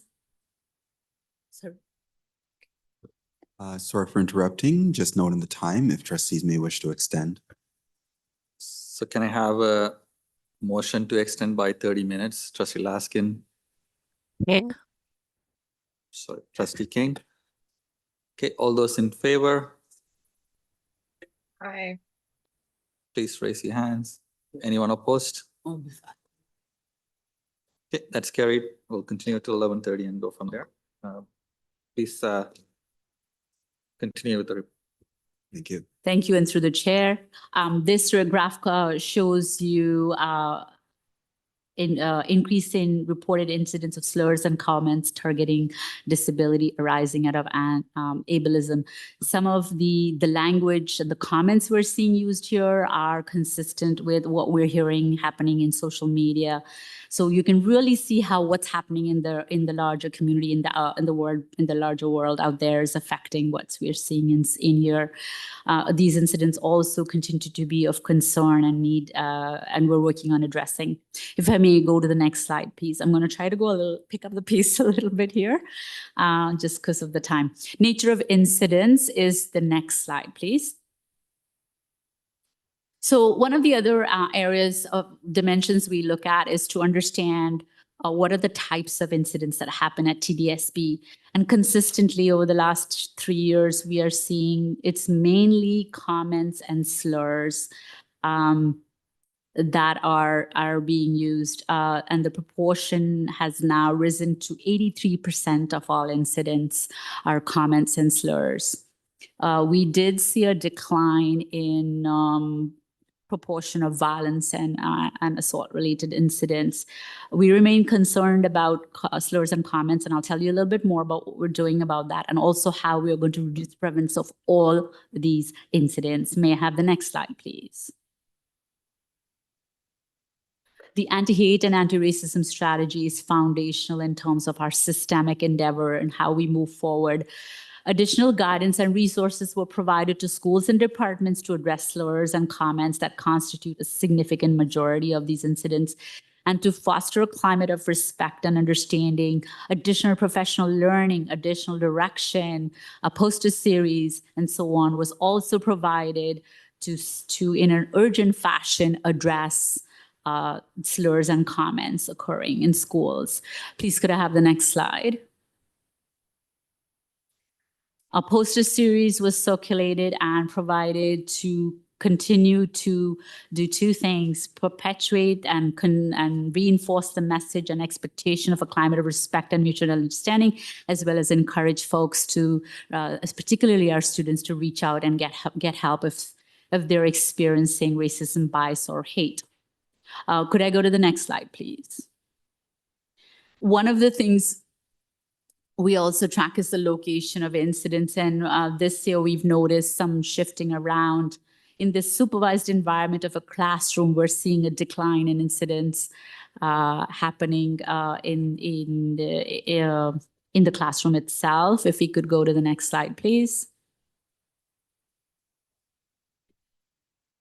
We take a holistic approach involving all levels at the TDSB, from school to central teams, for culture creation, response, and remediation.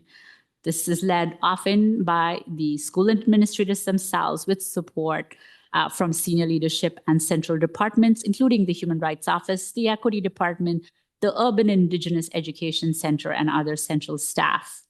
The 4 key areas of focus are very important: partnering with parents and community, culturally responsible mental health and well-being services, ongoing professional learning and education, and focus on the spirit and intent of our policy and our procedures and how we bring those to life. And one of the ways we bring that intention and that spirit to life is through the creation and work through the anti-hate and anti-racism strategy that Systems Superintendent Murray is going to tell us more about. We also are constantly concerned about addressing any impacts. Could I have the next slide, please?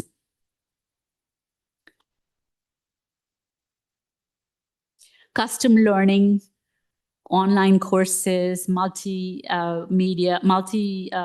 different ways of delivery to foster understanding of obligations to safeguard and advance human rights work is ongoing work. And these are just some examples provided for you on this slide. We also were able to deliver some in-person sessions.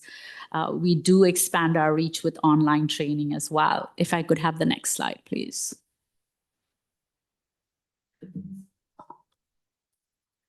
I cannot, it is very important for me to emphasize the importance of how this work is a system-wide endeavor.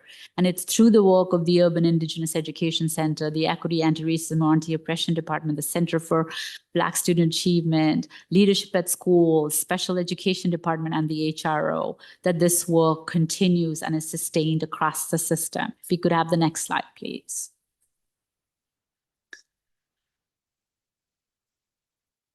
We are very focused on bringing you information that will help with the trend analysis and help with future planning.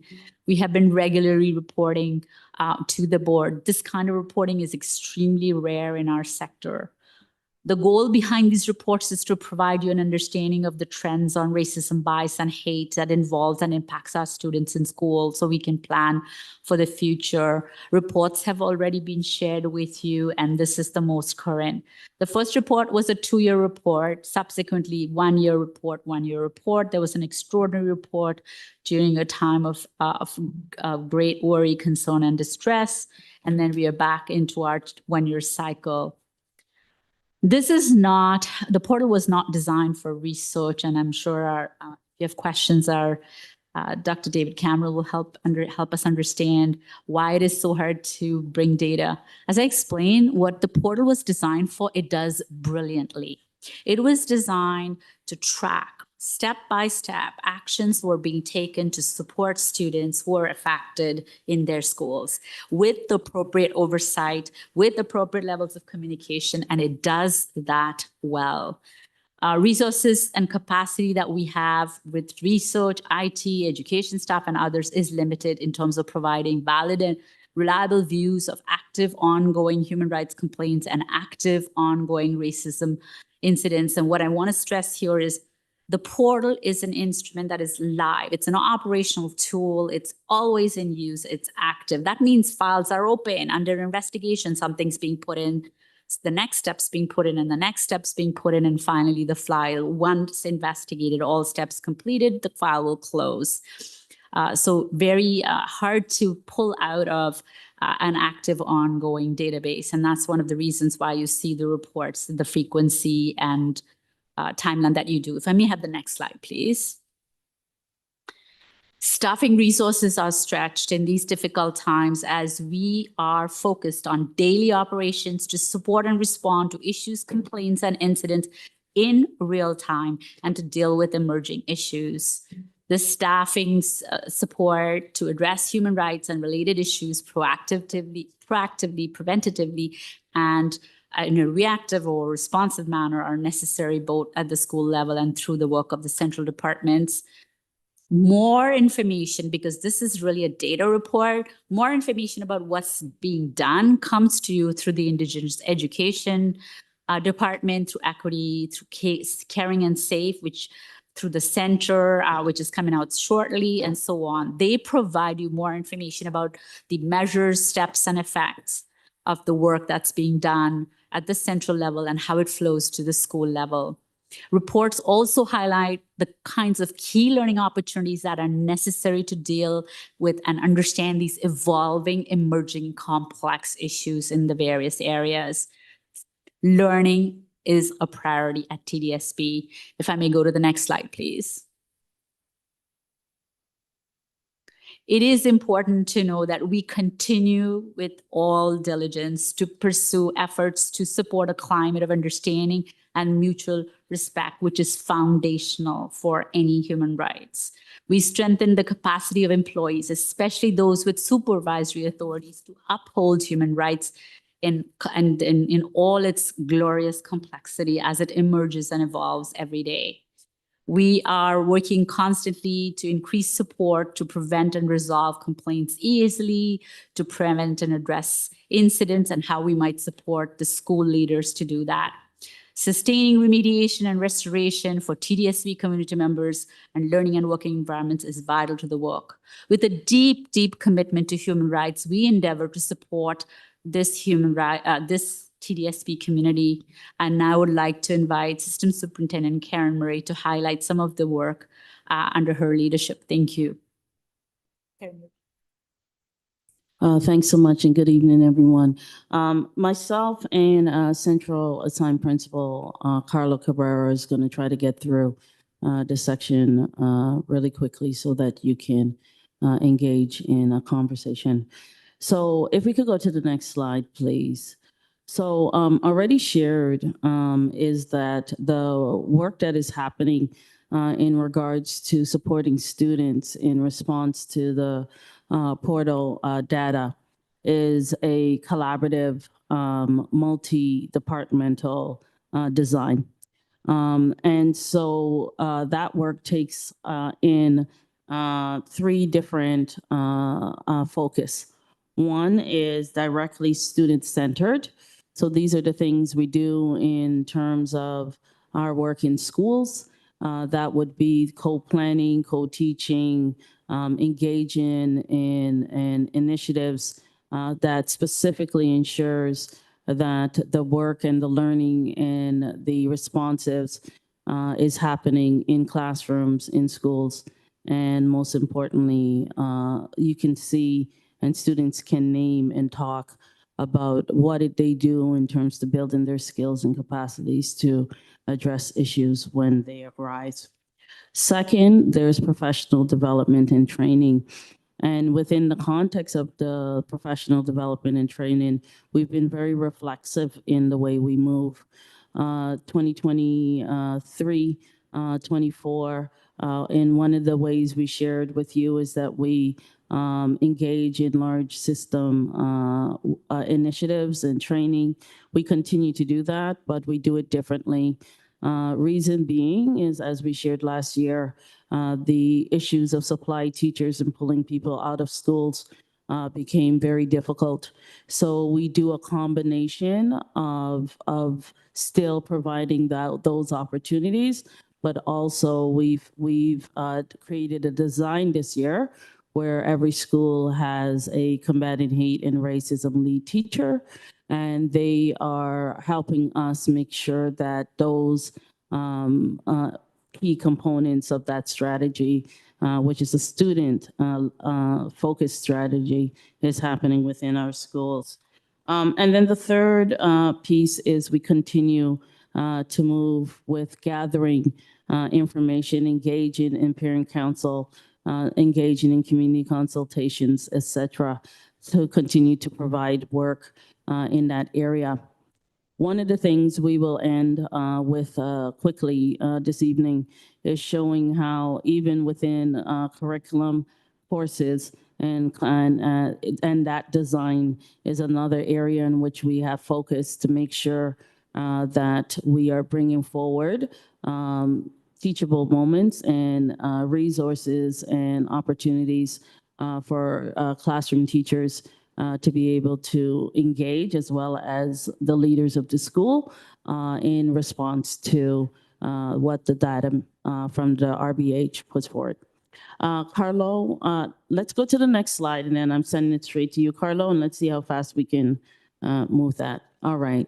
The last thing I'll say, and then I'll send it over to Carlo, and I do thanks everyone here to continue to support us as we engage in grabbing and gaining perspectives from community and family, from students. Even today, we had an opportunity to get students' feedback in terms of consultation on what they see, they feel that they need. And we look forward to coming next year with our overarching anti-hate, anti-racism strategy. Carlo, over to you. Next slide, please. Thank you. And through you, Chair, professional learning, as has been noted, happens in multiple ways. Learning opportunities for students that are shared centrally and system-wide. Embedding the learning within curricular areas is a focus. Working in schools, partnered with school leaders and teacher leaders, focusing on school improvement processes. And as Ms. Murray had noted, the importance of co-planning and co-teaching in learning spaces. Next slide, please. As a district, we invited schools and sites to identify 1 or 2 educators to be known as Combating Hate or CHR lead teachers. To date, we have been able to collect 481 schools and sites have identified CHR lead teachers in their spaces, and we continue to work with schools to ensure that we have 100% in our lists. In February and March of this school year, over 350 CHR lead teachers attended the first Centering and Identities and Joy conference. And families of schools and superintendents of educations continue to take up this work within their respective families of schools and CHR lead teachers, leading the professional learning and activities in their families of schools. Next slide, please. Student leadership and tools for response-taking actions are 2 of 6 arms of the TDSB's Combating Hate and Anti-Racism Student Learning Strategy.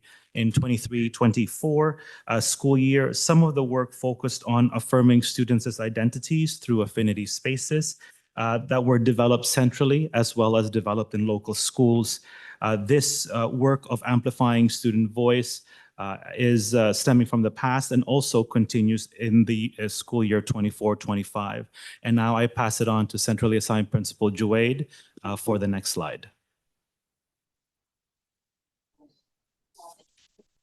Thank you, Carlo. Through the chair, good evening, everyone.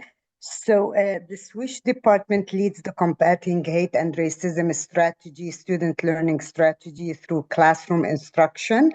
Every secondary school runs at least one of the courses listed below in the 2023-2024, and continued implementation is happening this year. A intentional professional learning plan is designed and implemented to build teachers' capacity and deepen instructional impact across schools. And the learning that's happening, it is aimed not only to these courses, but with the focus on the courses mentioned in the strategy.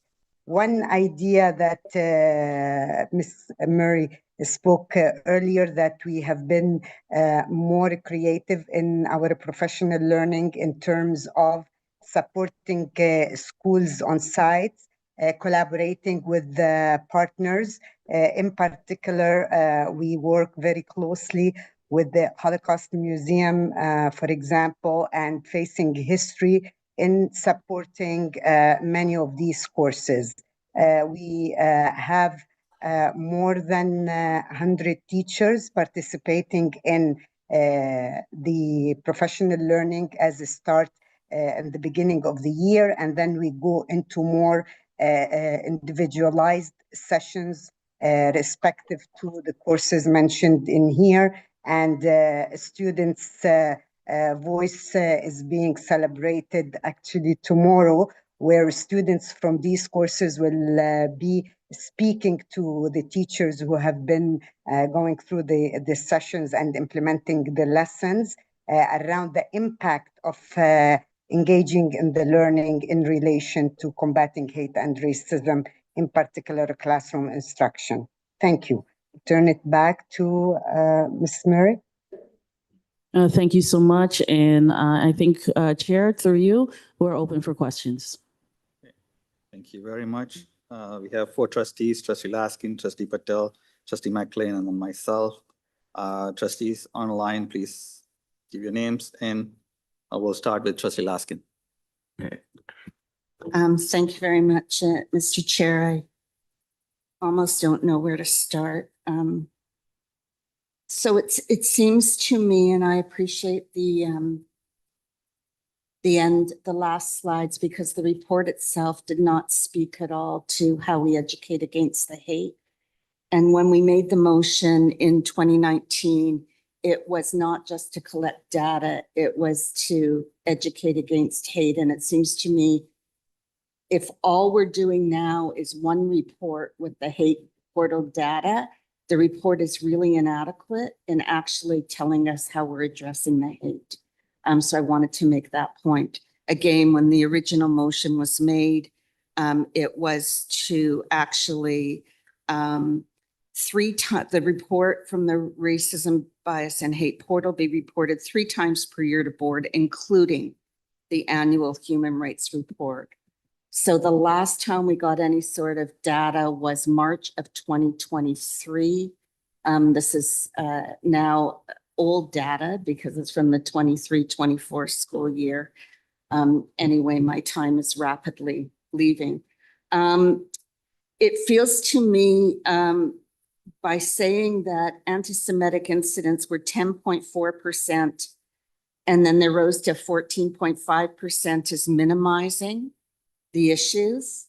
In fact, if you actually did from the 211 anti-Semitic incidents in 2022-2023 to 312 in 2023-2024, it's actually an increase of 48%. And if you actually did from 2020 to 2021, which had 42 to 312 last year, it's a 643% increase in anti-Semitic incidents. And I ask, what are we doing about it? Because I'm not informed of how we're actually tackling anti-Semitism, which continues to rise.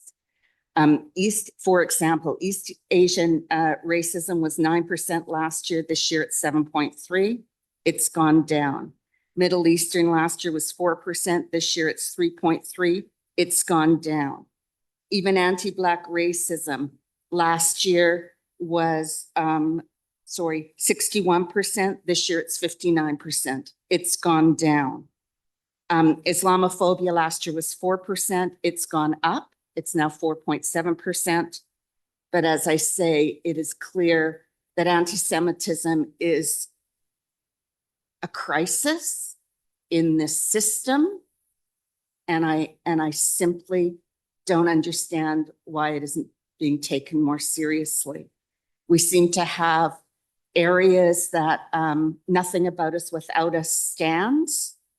But when it comes to the Jews, I have no idea who's actually taking the lead, who has the understanding, especially of the trauma since October 7th, that actually can help address these issues in schools.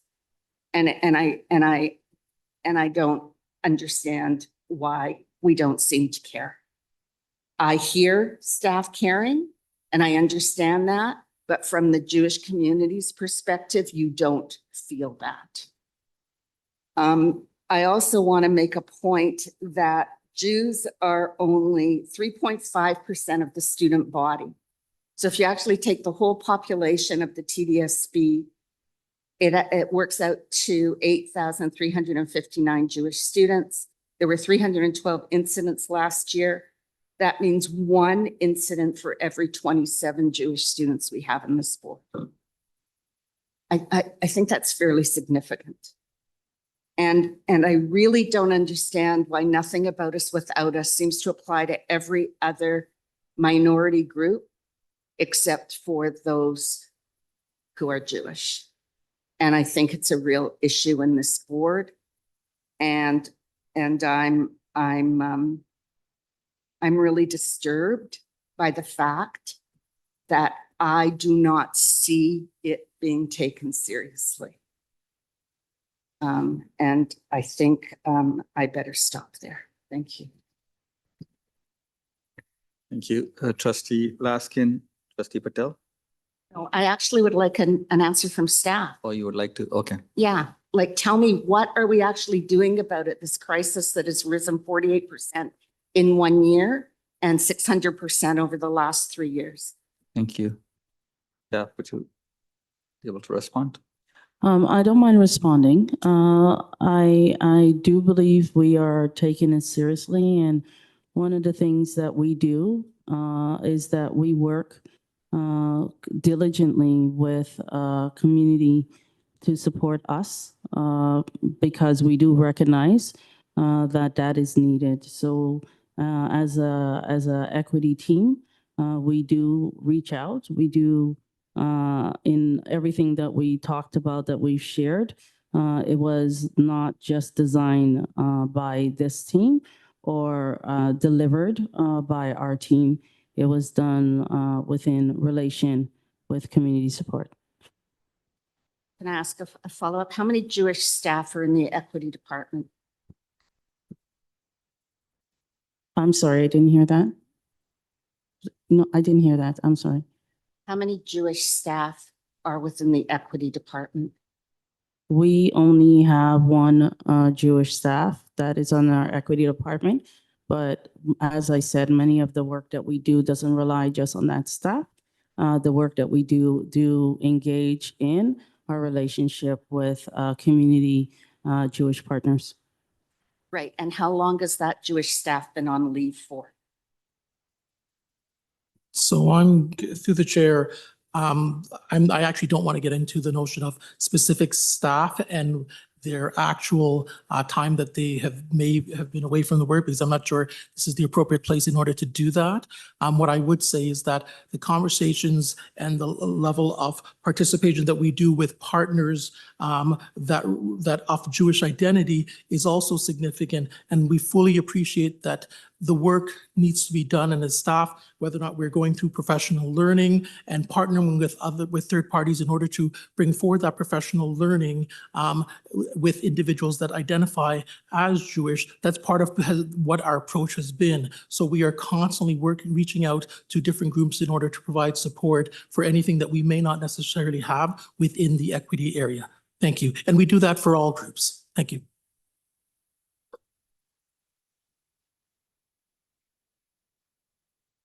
Thank you. Trustee Laskin. We now move on to Trustee Patel. Thank you, Chair Shannon. Thank you, staff, for this report. And, as I see this report, it becomes larger and larger and more confusing to me. And when I say that, when I see the list of the people or the culture or the religion listed, so it does question me. But before I go to all my questions, I'd like to know from staff that the details what we share of the incidents, do we have details like area-wise, like LC1, LC2, like the ward-wise? Like I really like to know where these complaints are coming from. Are these complaints from students? Are these complaints from parents? Are these complaints coming from outside TDSB? Or people who are making complaint, does anything has to do with TDSB? So I'm really interested to know that how these data are collected and who is part of it. Through the chair, thank you for that question. In terms of how the data was categorized, we were able to put it into the LCLN segregation before, but that change in structure now to family of schools has meant that we've gone back to IT to work to figure out how to present that data in the new model, because that's valuable information for people to have in terms of family and schools and so on. So we're working with IT to try to get that done next, because you're right, we used to provide that data, but we are not able to provide because that LCLN model has changed. That's one part of your question. So we're working on it. The second part of your question was who reports incidents? The incidents involve and impact students can be reported by a student, can be reported by a teacher who saw what was happening, a child and youth worker in the school. It could be reported by the parent who the child went home and told their parent, and then the parent alerted the teacher or the principal. Everyone knows through the work we've been doing in the last little while to strengthen our process, what is the steps to follow, and that it has to go to the principal so that it can go into the portal, all steps can be monitored and action can be taken. So really in a system as large as ours, we never take there's only one way to go forward. A trusted adult, if the child reaches out to, it is their obligation to take it forward. And that's what we're seeing. In fact, one of the things we've noticed on the good news side is that a faster response time, really quickly, they've got the incident, they've got in the portal, and they're talking about problem solving or remediation, that kind of thing. So the parent, of course, can on their behalf, child, file a complaint as well or raise the incident. Trusted staff in the school can raise the incident, children themselves, and sometimes a student peer might raise that incident, say, I saw so-and-so do this to so-and-so, or say such and such to so-and-so. Thank you. And through you, Mr. Chair, is this portal open to public? Or is the complaint has to come to the school administrator or somebody else? It is not. It is an operational tool that principals use to manage their schools under the Education Act.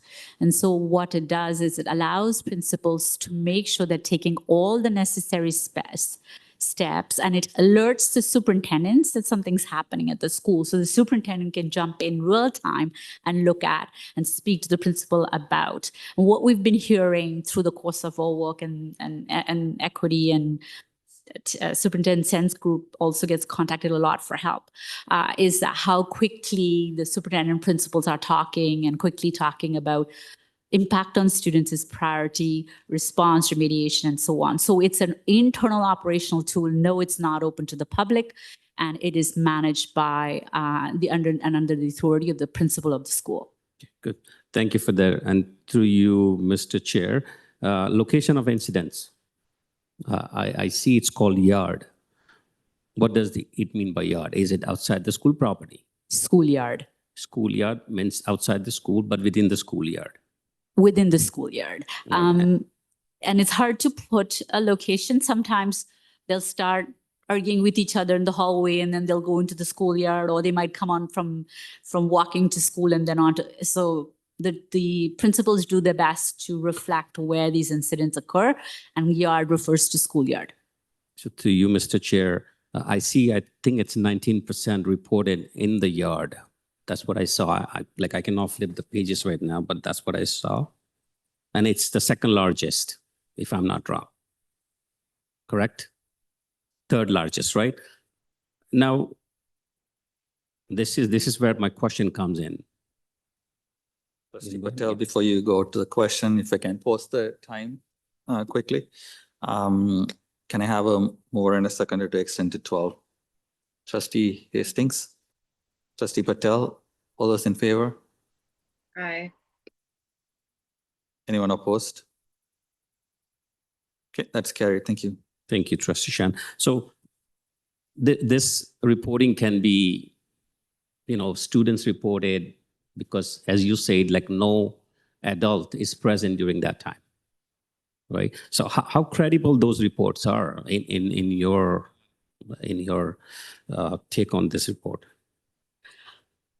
Trustee Patel, the principal manages every aspect of the school, including the safety and security of the students and staff. These are experienced seasonal leaders at the school level, and we trust them, and they will get advice as they need, like I said, through central staff and superintendents to handle the matter. But they do investigate to our knowledge and try to ascertain and get to the closest version, if you will, of to the truth or the bottom of things. And their goal is to restore and remediate as quickly as possible as well. Thank you. Good. Thank you. And to you, Mr. Chair, in racism and creed-based incidents, there's 4 categories. One is South Asian, which is 4.8%. I'd like to know who they are and what are the reportings in South Asians. South Asians can be a Muslim student too. Can a South Asian be a Muslim? Can a South Asian student be a Muslim? That's right, yes. So if a South Asian student reports or a parent reports an incident, where does it fit? Who decides where does it go? The parent and the principal. And the principal will go based on the identities. That's why you can check more than one box. They could be Muslim, South Asian, and so on and so forth. So they could be Middle Eastern, they could be having a disability, they could be Indigenous and Black, and so on. Okay, thank you for that. So I'm going to remove Islamophobia from there. It says race not listed. So sometimes it's an allegation of racism, but it's not clear which race and what was being targeted. And it's in the course of that investigation that the principal is able to ascertain what happened. And so it may start off as a file that race not listed, and it may end up as race not listed, as in it's not proven to be targeting race. In any case, like I said, because principals manage the safety and security of all students in school, all conduct issues are addressed, and they're very diligent about putting them in the portal. Thank you. Thank you. And you have also listed Middle Eastern as 3.3%. We have been facing challenges in the system where lack of knowledge about anti-Palestinian racism and lots of concerns about those type of things. Do you think that reporting of anti-Palestinian hate goes into Middle Eastern portal? Thank you. And through the chair, 2 things you've highlighted very important: the complexity and the changing and evolving nature of understanding the various manifestations of discrimination. That's one part, the learning and the identification. And the second, in terms of categorization, yes, absolutely. Anti-Palestinian racism does show up as anti-Middle Eastern racism. Thank you. And through you, Mr. Chair, we have passed a motion on an anti-Palestinian strategy. We did hear a lot about anti-Palestinian hate not included in this report from lots of delegates. And I can understand, staff has lots of things to do and lots of resources are needed. But looking at the current scenario, current situation, will staff consider having that one checkbox, including in this report, going in future, anti-Palestinian hate. Through the chair, yes, we will consider. Thank you. Thank you. And thank you for this report. I appreciate this. Thank you. Thank you, Chair. Thank you, Trustee McLean. Sorry, Chair, just quick point of order. Do you mind sharing with us how many people are on the list? Because we're starting to run out of time. So yeah, there's at least 5 more trustees after Trustee McLean. Thank you. So I doubt we'll finish the item today, but we'll get to some questions. Go ahead, Trustee McLean. Thank you, and through the chair. And it's not that I think that we don't commit a lot of time and efforts to the challenges in front of us, but it's always frustrating to have these conversations at this time of day when time is, so I was just going to share that quickly, and I am cognizant. So I'm not really going to, I just have 2 points to make. One, I want to congratulate Dr. Cameron and the team. I was really impressed with the manner, like you talk about anti-Indigenous, the census, and the unwillingness for the Indigenous community to share and to be labeled in such a manner.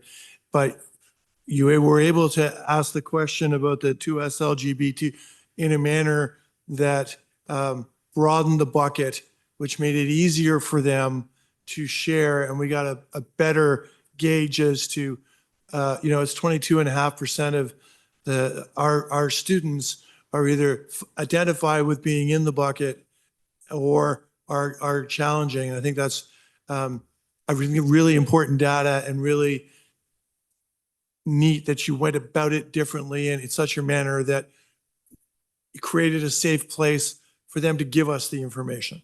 So I think that's worth noting, and I thank the team for that. I do have a question around just the ratio. We're a board, we're bigger, and all our numbers are bigger. So I'm trying to get we have 239,000 students and 2155 incidents reported. And we're not, the geopolitical challenges aren't restricted to the city of Toronto. So I'm curious about that relationship, that ratio of instances to students, if we've done some analysis as to whether this ratio is a bigger problem here, or is this ratio kind of consistent in other groups or other boards that would be doing this work?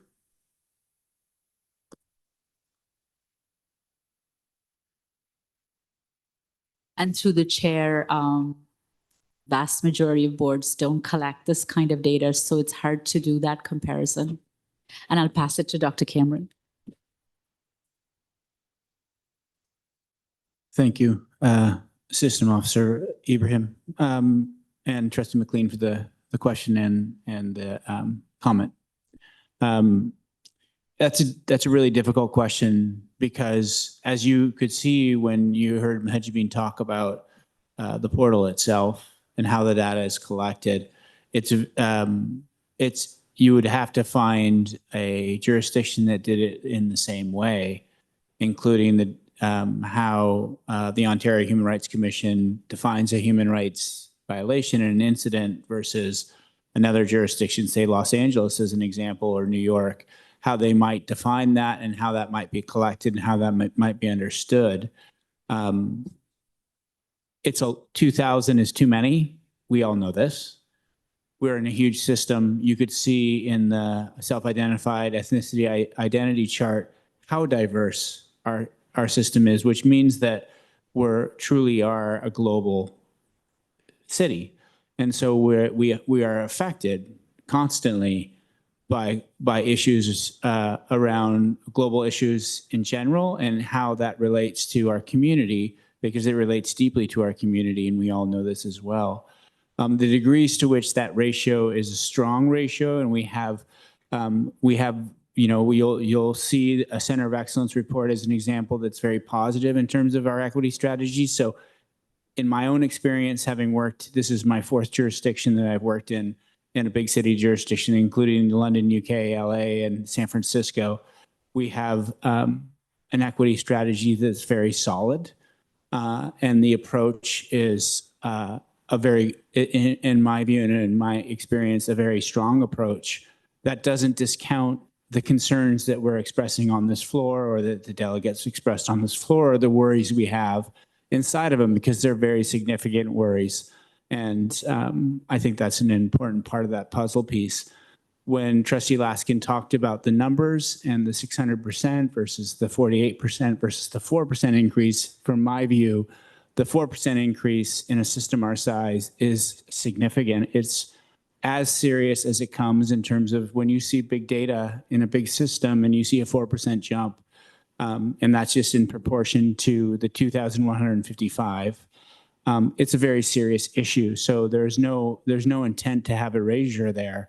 It's a big time issue that we need to address, and that I think that we're expressing how we might address it. So I think in terms of our equity work, it's a very strong equity strategy in terms of whether we would get to a point where we had no human rights incidences. That I haven't seen that in global education. Yeah. And I agree that, 2155 is too many. I think one is too many, but with that, I'll yield to my colleagues. I know I have questions. Thank you. I'll pass the chair to Vice Chair Patel. Go ahead, Trustee. Okay.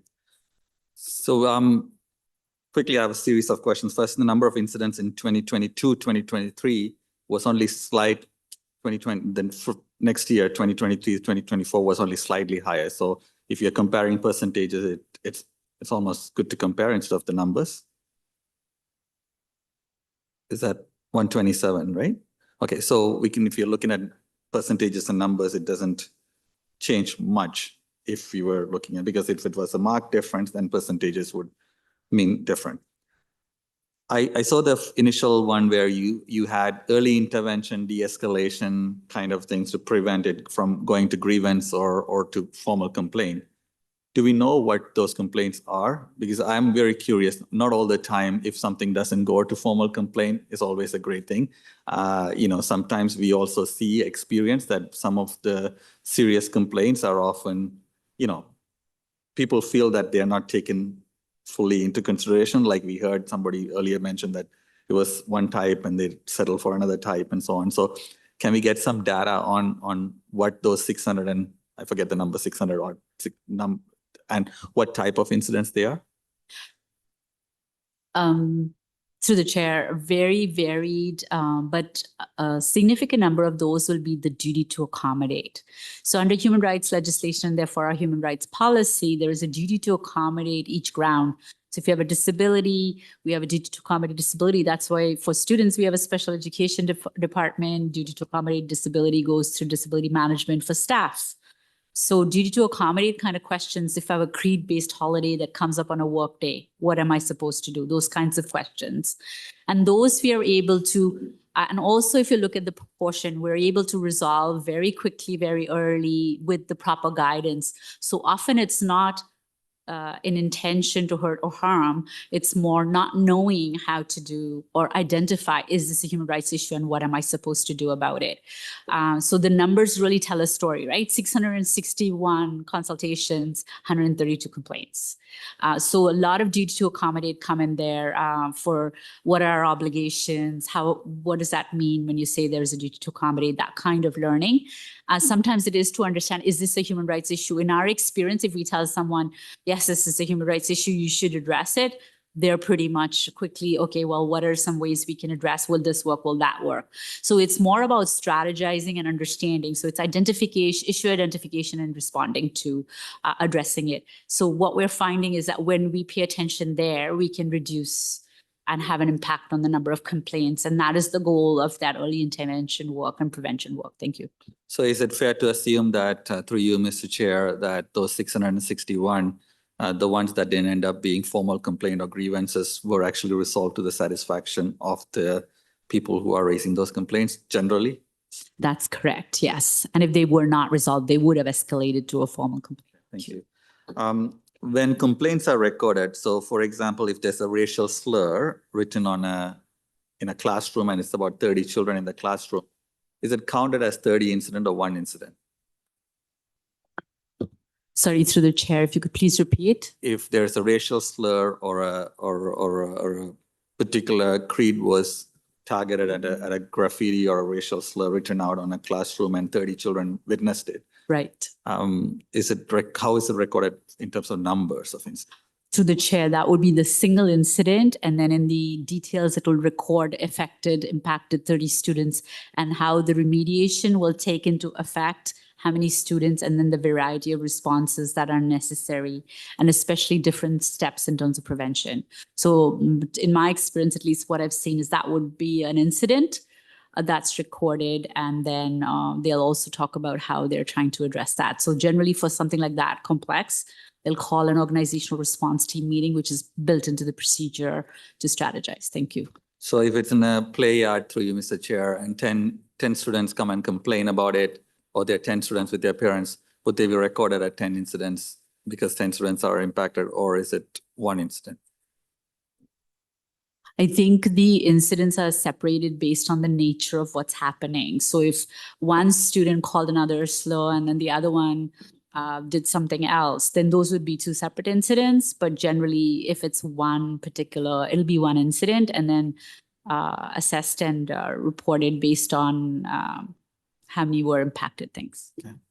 I see the violent incidents have gone down significantly, but 3% out of 2,000 is still 60 violent incidents around hate, which still remains a concern. You mentioned a few times through you, Mr. Chair, to the system officer, that the portal was created to be more of a constant tool to shape, to evolve practice and all that stuff. We get this fairly late as a report. Is local family of schools or some other level getting it faster enough to actually cater to that purpose of being more dynamic around increasing rise of a particular form of racism or something? And thank you. And through the chair, exactly that. The superintendents have access to that data. The principals have access to the school data, and it helps in real time and also for planning. Absolutely, they have access to that data. What would it take technologically if a new category is being added? I see a number of categories, and anti-Palestinian racism was asked as well. Like, is it a software upgrade that's doable, or is it like a big system overhaul? What is technologically needed? Thank you. And through the chair, since its original design, like I said, the portal's about 5 years old. It's not been changed in any way. We've enlisted the support of IT to give us an understanding of an appreciation of those changes that will be needed, and also the costs associated with that. Thank you. The portal still remains something that is documenting incidents that are predominantly student to student, I'm assuming, right? A lot of the complaints around certain forms of racism comes from staff-student interactions.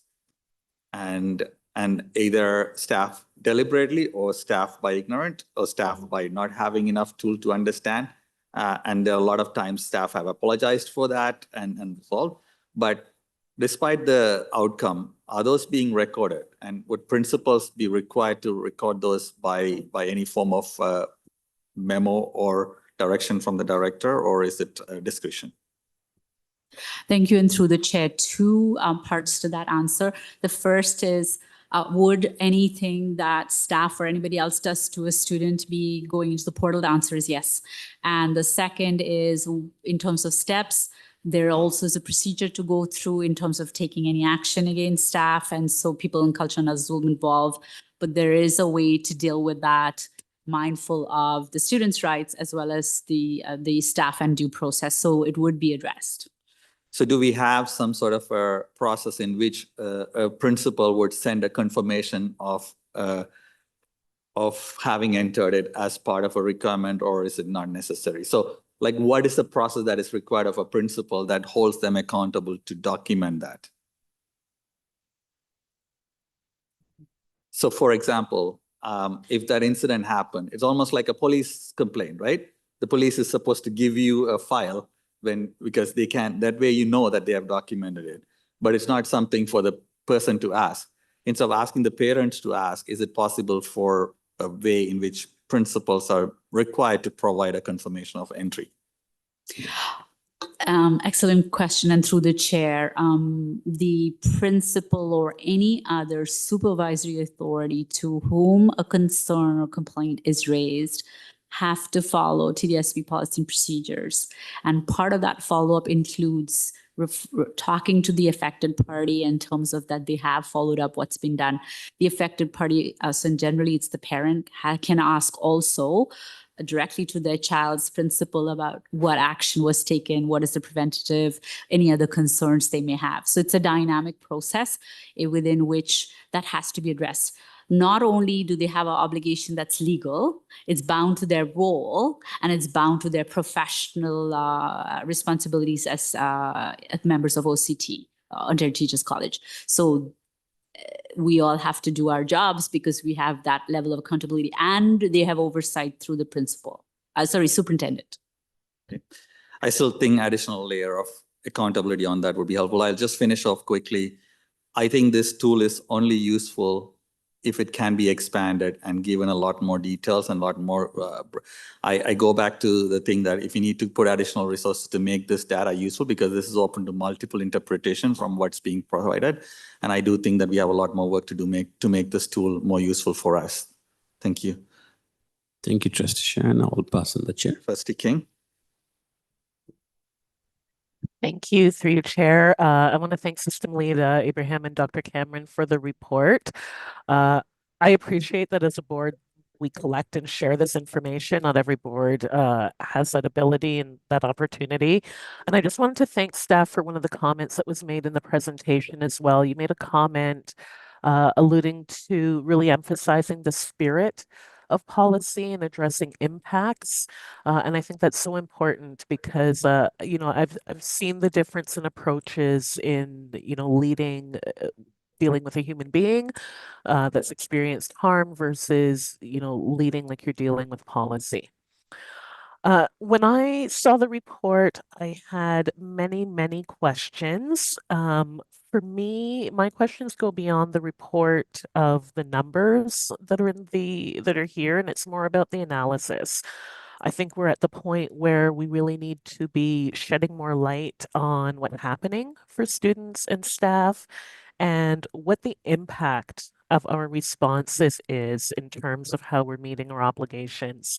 When the BTC had the presentation on dreams delayed by the Chief Commissioner, she really emphasized the shift from talking about and thinking about and focusing on process to more focusing on the outcomes.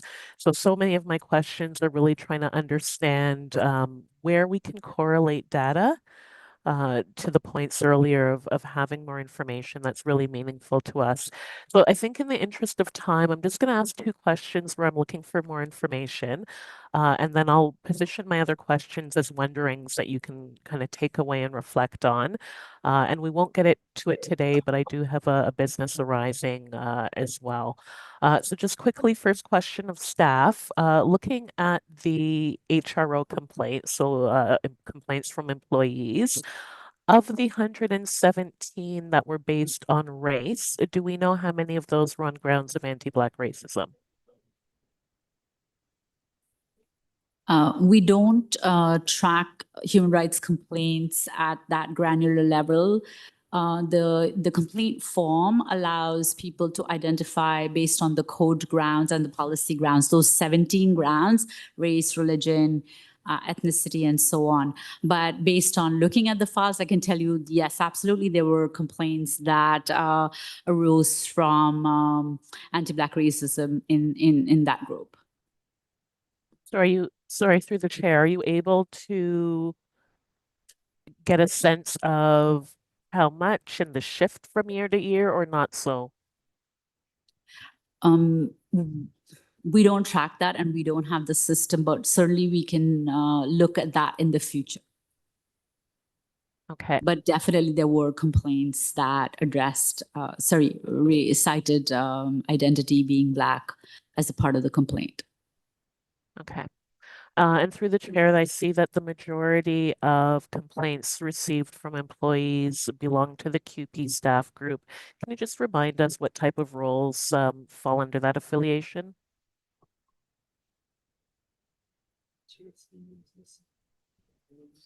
So through the chair, you would be looking at office administrators, SNAs, EAs, and lunchroom supervisors. Those would fall under that particular designation.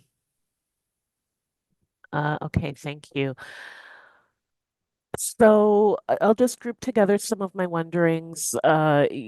Wondering how we know that the advice and consultation that we're providing is mitigating complaints. So Trustee Shen spoke to that earlier. When I look at the portal incidents, 2,155 incidents, I'm wondering how many are coming from elementary versus secondary schools. I'm wondering how many have risen to the level of suspension, what kind of progressive discipline is being applied and to what kind of outcome, whether restorative practices are successfully resolving some of the situations. When students report, are they having attendance issues after that? Whether or not complaints are coming from, as an example of one of the issues I've heard, Black students and predominantly non-Black student interest programs. And I'm also wondering about the financial implications, the level of complaints that rise to a legal level, what that costs us as a board, and what the funding from the ministry versus our own contribution looks like. So I know you can't answer those all right now, but I'm hoping that you'll take those away as some thought about the type of analysis and the way that you might report in future that connects more of that, the valuation and the monitoring and the actual outcomes to the work as well. Thank you. Thank you, Trustee King. I will move on to Trustee Raja Kulasingam next. We only have 3 minutes left, so at some point we'll have to look at what we're doing with the 3 items. Trustee Raja Kulasingam, maybe a couple of minutes, and then we'll decide on the items. The chair, I actually have a few things to ask, so I don't mind someone else going if they have a shorter list. Trustee Dawson, do you have any quick questions to ask, or would you like to say? Through the chair, I think we should just make a call on what we're doing because I too have questions. Okay. Yeah, I think I'll propose that we have 3 items. 2 of the items should be very quick later, but we want to move all 3 items to the board with our recommendation from here, if that's okay with the trustees. So the Human Rights Annual Report, Toronto District School Boards Innovation Center proposal, and Pakistani Canadian Community Facility, all 3 goes to board without recommendation.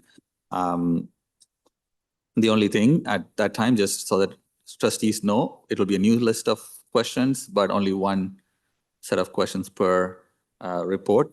Obviously, if there are business arising, you can ask more questions on the topic from business arising motions, but each trustee will have a fresh 5 minutes, but just 5 minutes for the board.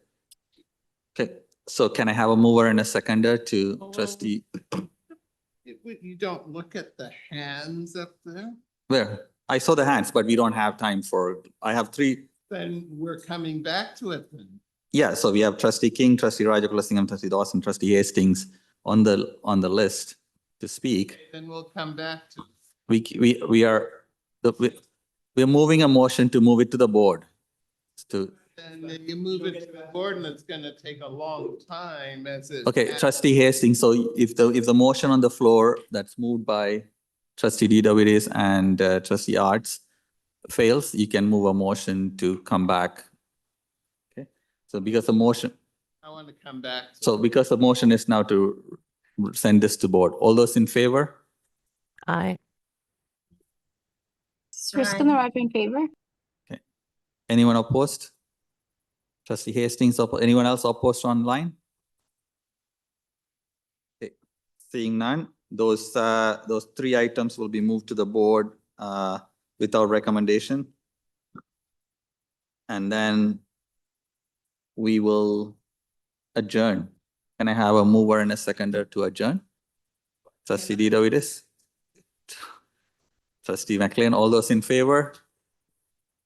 Anyone opposed? Okay, that's carried.